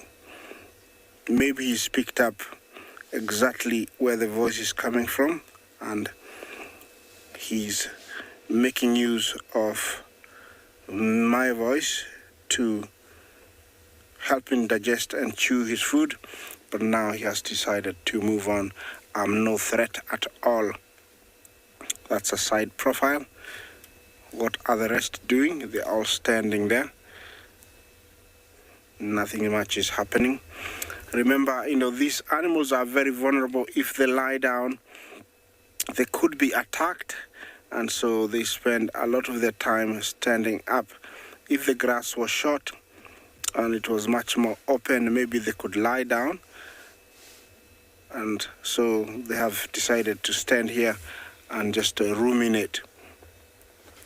Rumination takes a bit of time. Usually they have to fill the large intestine before regurgitating the food after it's been properly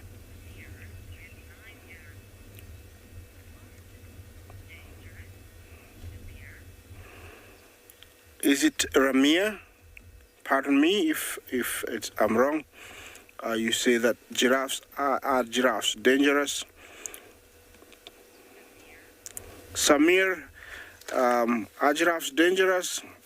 No, to us. And in any case, we would never, come across them in any way unless it's a zoo. They are not dangerous to us, but to other predators, yes.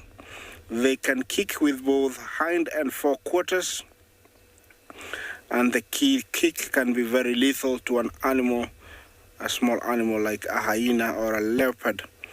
There are records where they've been, seen killing a lion or a hyena instantly. The kick from the back can break a hyena or a lion's jaw or, head.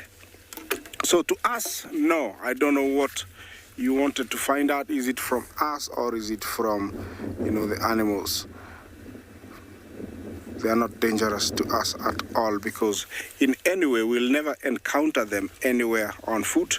And if you come across them on foot, they usually run away really, really fast, because they don't want you to get close, because you are a threat. You are a super predator. I'm sticking here a little bit longer, see what they're going to do.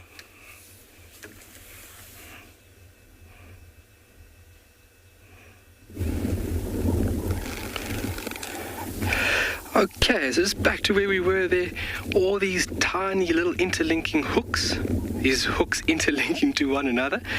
I want you guys just to focus here very quickly. You'll see them actually split away from each other. If I pull the feather ever so slightly, there we go.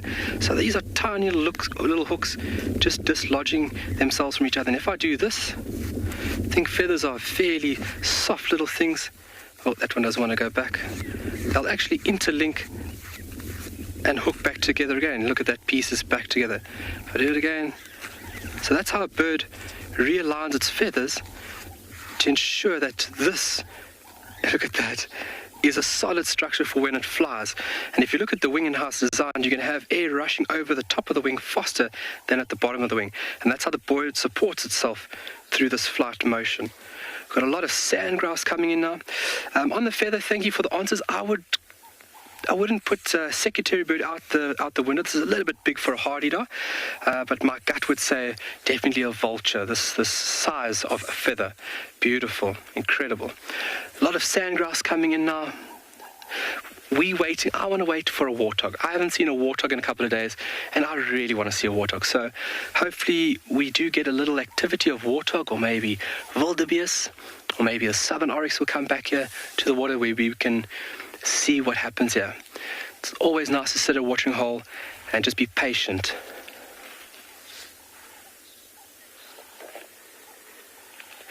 Julia, does the wind affect the shape of the trees? Wind is a very abrasive force. So this tree over here, more than likely it wouldn't have been shaped by wind, but along the coastal sections of South Africa, wind pruning is a very prominent site within the coastal vegetation. And when you have prevailing winds, you'll have vegetation actually being shaped, physically being shaped and pruned by the wind. Because of the abrasive force, the leaves and the plant will feel that constant action, because you have quite a bit of wind in certain parts of South Africa along the coast. The wind action on the tree or the plant, the tree will actually physically grow where there's less resistance. Same as if you drive down a path. If you drive down a path and you have a little tree growing quite close to the vehicle, and if you, for the next 2 years, drive past that tree will physically grow away from the vehicle because it can feel and understand the resistance against its growth form. So yes, wind is a very important factor on how some vegetation is actually shaped. This over here would be just a very diverse growth form. The browse layer at the bottom, so the section of the tree which is lowest to the ground, that would be manipulated by browsing animals. So browsing animals do have a big effect on shaping trees. And then also the top parts, you'll see that if Glenn just goes up to the top, you'll see a few branches are actually missing leaves, and that would be from a giraffe. Also a very big factor on shaping and manipulating the structure of trees. Really remarkable. Every effect has a response. It's quite amazing. So from soil to wind to rain, you name it. You can hear the characteristic drink lager, work harder of the little ring-necked dove.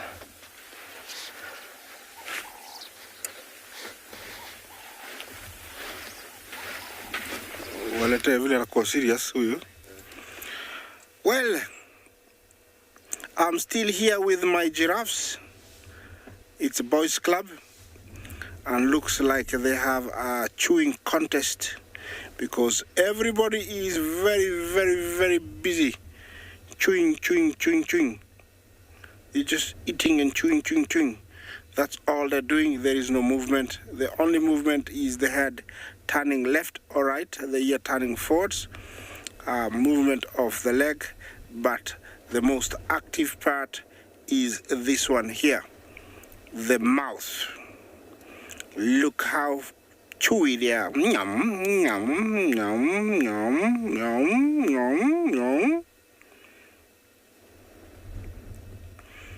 Actually, I haven't had my breakfast. This is how, making me hungry now. Just have a look at how they're gonna chew it and then swallow it. Then after a few seconds, they're gonna regurgitate a fresh, slightly neutralized grass to the mouth, or twigs to the mouth that they're gonna chew and then swallow. It's been chewing that for quite a while, but I think it's time to swallow it soon now.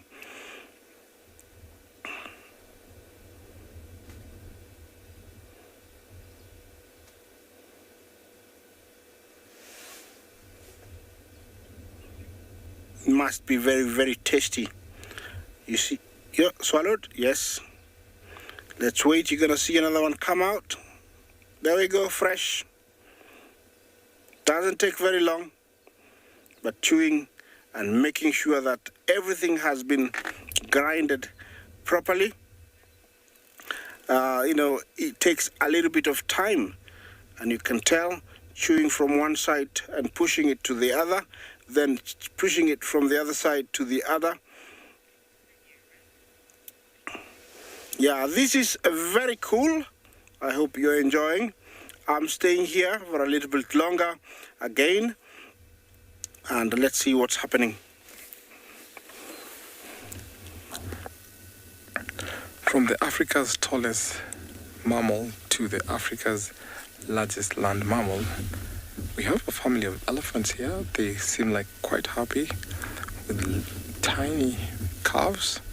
You can see the calves following their mom, and you can see very well that they're actually on the side that has more shade. So when elephants are grazing out in the open and there's no tree cover or maybe shade, the elephant mothers provide shade for the young ones. Look at how she's flapping. Seems like it's too hot. See? So their ears have lots of blood vessels that when they flap their ears, they cool their body temperature by the wind and the cold air that is trapped between the body and the ears.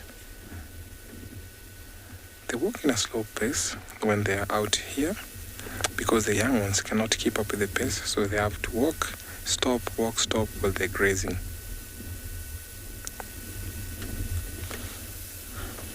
So they slowly be walking down to the marshes where there's plenty of food supply, fresh grass, water, and in the evening you'll see them walking uphill to the mountains there. So the tiny ones are still dependent on their mother at this age, and the rest or the entire family always protect the young ones. So the related cousins and sisters always take care of these calves and sometimes they also discipline them when the mothers are grazing out there. See, that young calf is still determined to follow the mom for shade. I've seen them quite often when there's no shade or cover at all, where elephants will gather up and the young ones will just lie on the ground for more shade. And that happens for at least an hour or two, and then they carry on. Just beyond the trees, you can see the green, lush green there. That's some of the marshes. We have at least a few here, and these elephants have a choice, so they can walk either to that one or maybe further below where these elephants are heading. The grass is soft there. See how they utilize their trunks to pluck the grass.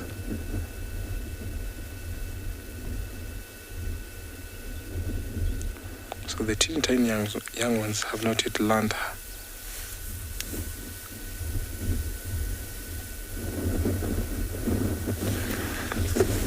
Thank you for your question. Elephants are not ruminants, so they don't have the four-chambered stomach that are present in ruminants. The reason why they eat lots of food, about 250 kilos or 500 pounds, they are what we call hindgut fermenters, where they have to eat lots and lots of food, grass or twigs and leaves, because they can both browse and graze. So they are not ruminants at all.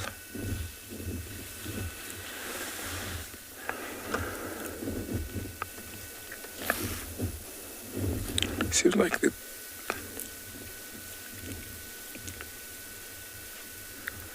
so in time before it's about noon or 1, these elephants will be in the marshes. So as they walk slowly, let's take you over to another safari vehicle.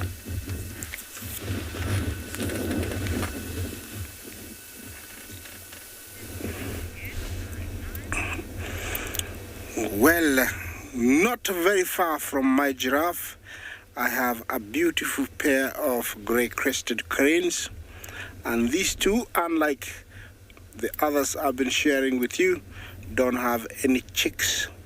They're just busy minding their own business and enjoying all the seeds that they can get from the grass around.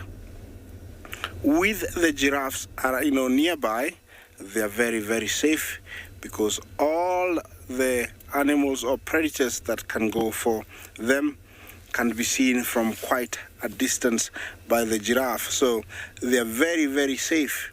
And I would call these, it's maybe another symbiosis, where, the cranes take full advantage of being very close to these tall animals.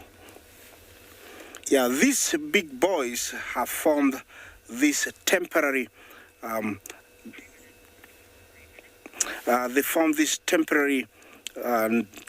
journey, bachelor hut journey, for no apparent reason.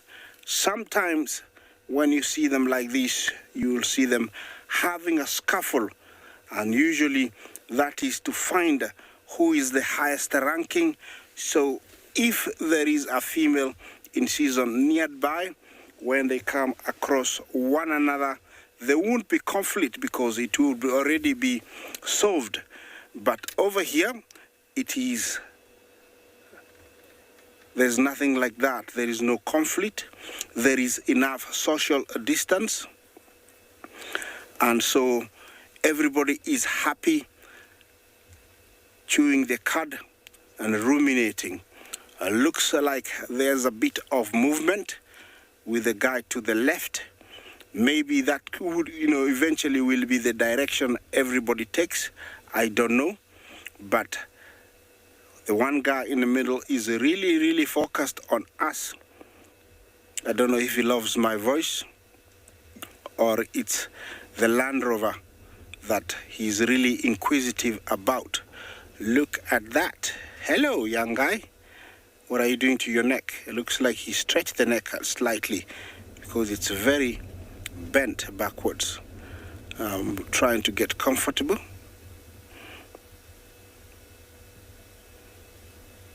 Well, something about giraffes is that they have a very big heart, about 12 kilos, and that's to be able to pump the blood all the way to the brain, to their head. And in their legs, they have very tight skin attached to their legs, so that when the heart pumps, the blood doesn't come all the way down and bursting the skin on their legs. So most of the blood is pumped upwards, which is an adaptation actually. And if you look, they have very minimal meat on the legs, and that is another adaptation so that the legs don't explode.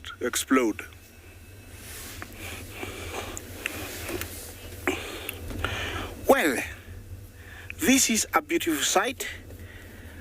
I really have enjoyed that. Well, it's been nice having you as an audience, and on behalf of all my colleagues in all different locations, my directors, myself, I would say bye-bye and see you this afternoon.